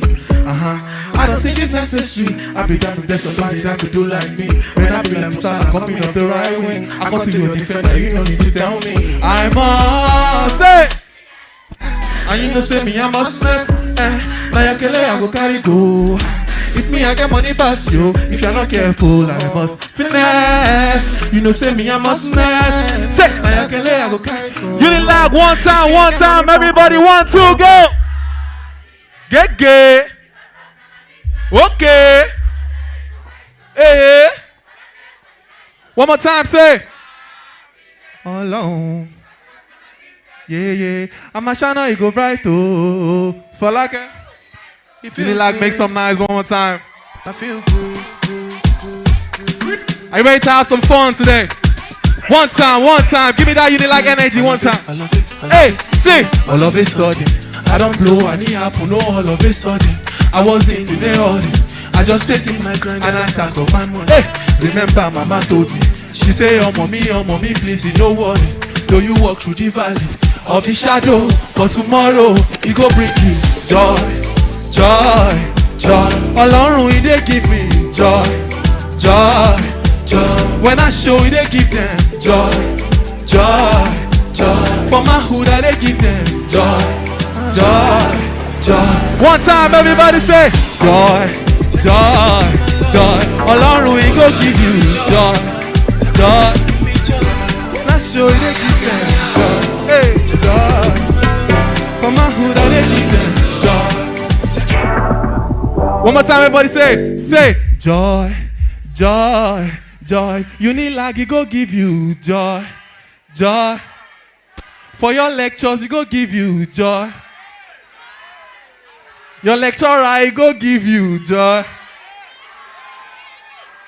Your result he go give you joy.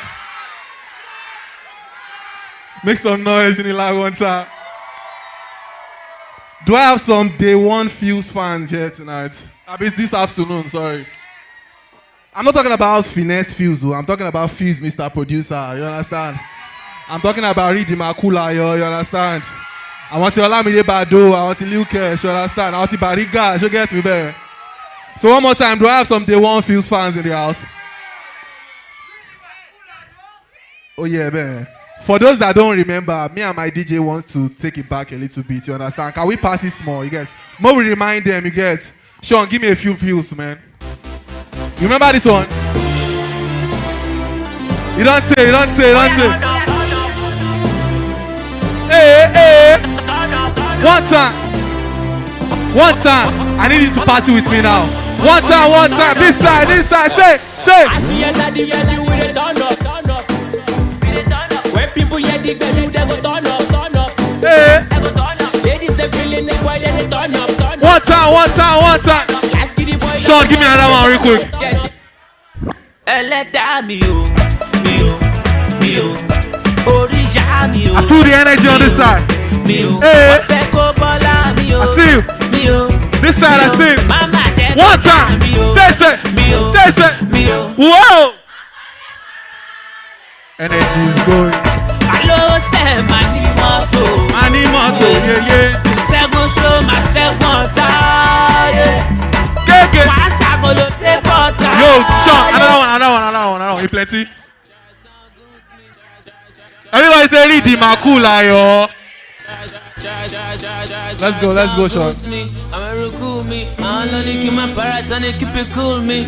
So we go be selling in the hood me. Tobacco bajina too. I'm a goose me. Shara goose me. I'm cool me. I'm only keep my parrots and keep it cool me. Say.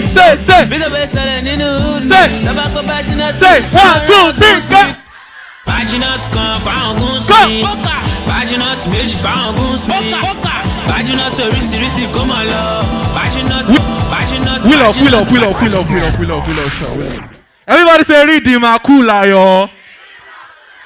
Sean, before I continue this performance, you know that special one that we like? That very special one. Help me drop on real quick one time. Unilag.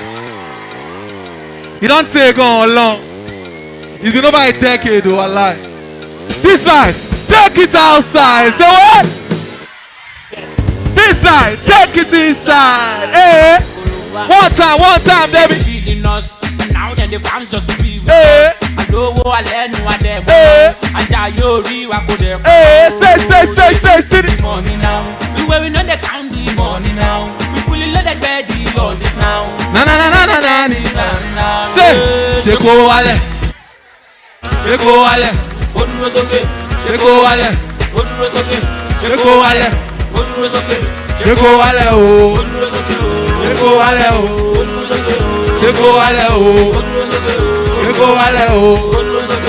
If you know this rap, sing after me, understand? Or rap after me. Say, Bado. Baddest guy ever leave it. Master Lomo go she prefect. School oti one up. Osua. Happy bad cock. Kilo de ton prefect. Osumola. Shomo lollipop la. Ohun tún dá, ohun tún rè. Oya kola. Kilo ṣe no ye ma fi mi pop cola. Ó fẹ́ máa padà lọ bọ̀ fún mi ṣe mo cola. méje sí kọ́ làwọn eléyọ̀ Ọ̀gádé. Unilag òjìnà sílé wa gbàgbé. Mo ti rọ́mọ. Mo ti rọ́mọ yapa. Hausa Fúlàní, Ìgbò àti Tápà. Àwọn ọmọ mi. Àwọn ọmọ mi London. Àwọn ọmọ mi. Amẹ́ríkà. Àwọn tó máa lórí. I know you love it. Everybody say read my cooler, yo. Omo, you don't take God, Abi. You don't take God. Person guys, they thank God, oh, you understand? We have to be grateful, man. That's why you have to say, Adukpe fele dumare, Adukpe. Now you give me the package, so make nobody come debut.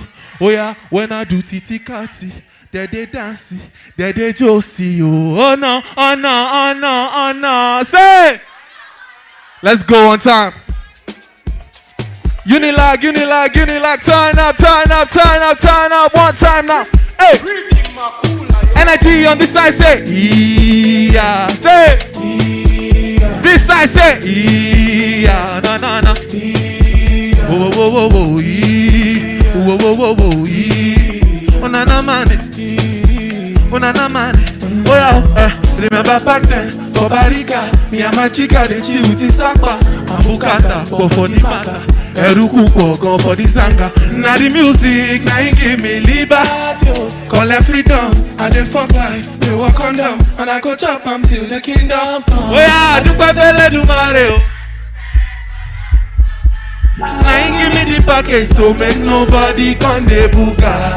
When I do titi kati, and they dancing, and they josie. Oh no, oh no, oh no, say. Oh yeah, baby, come you.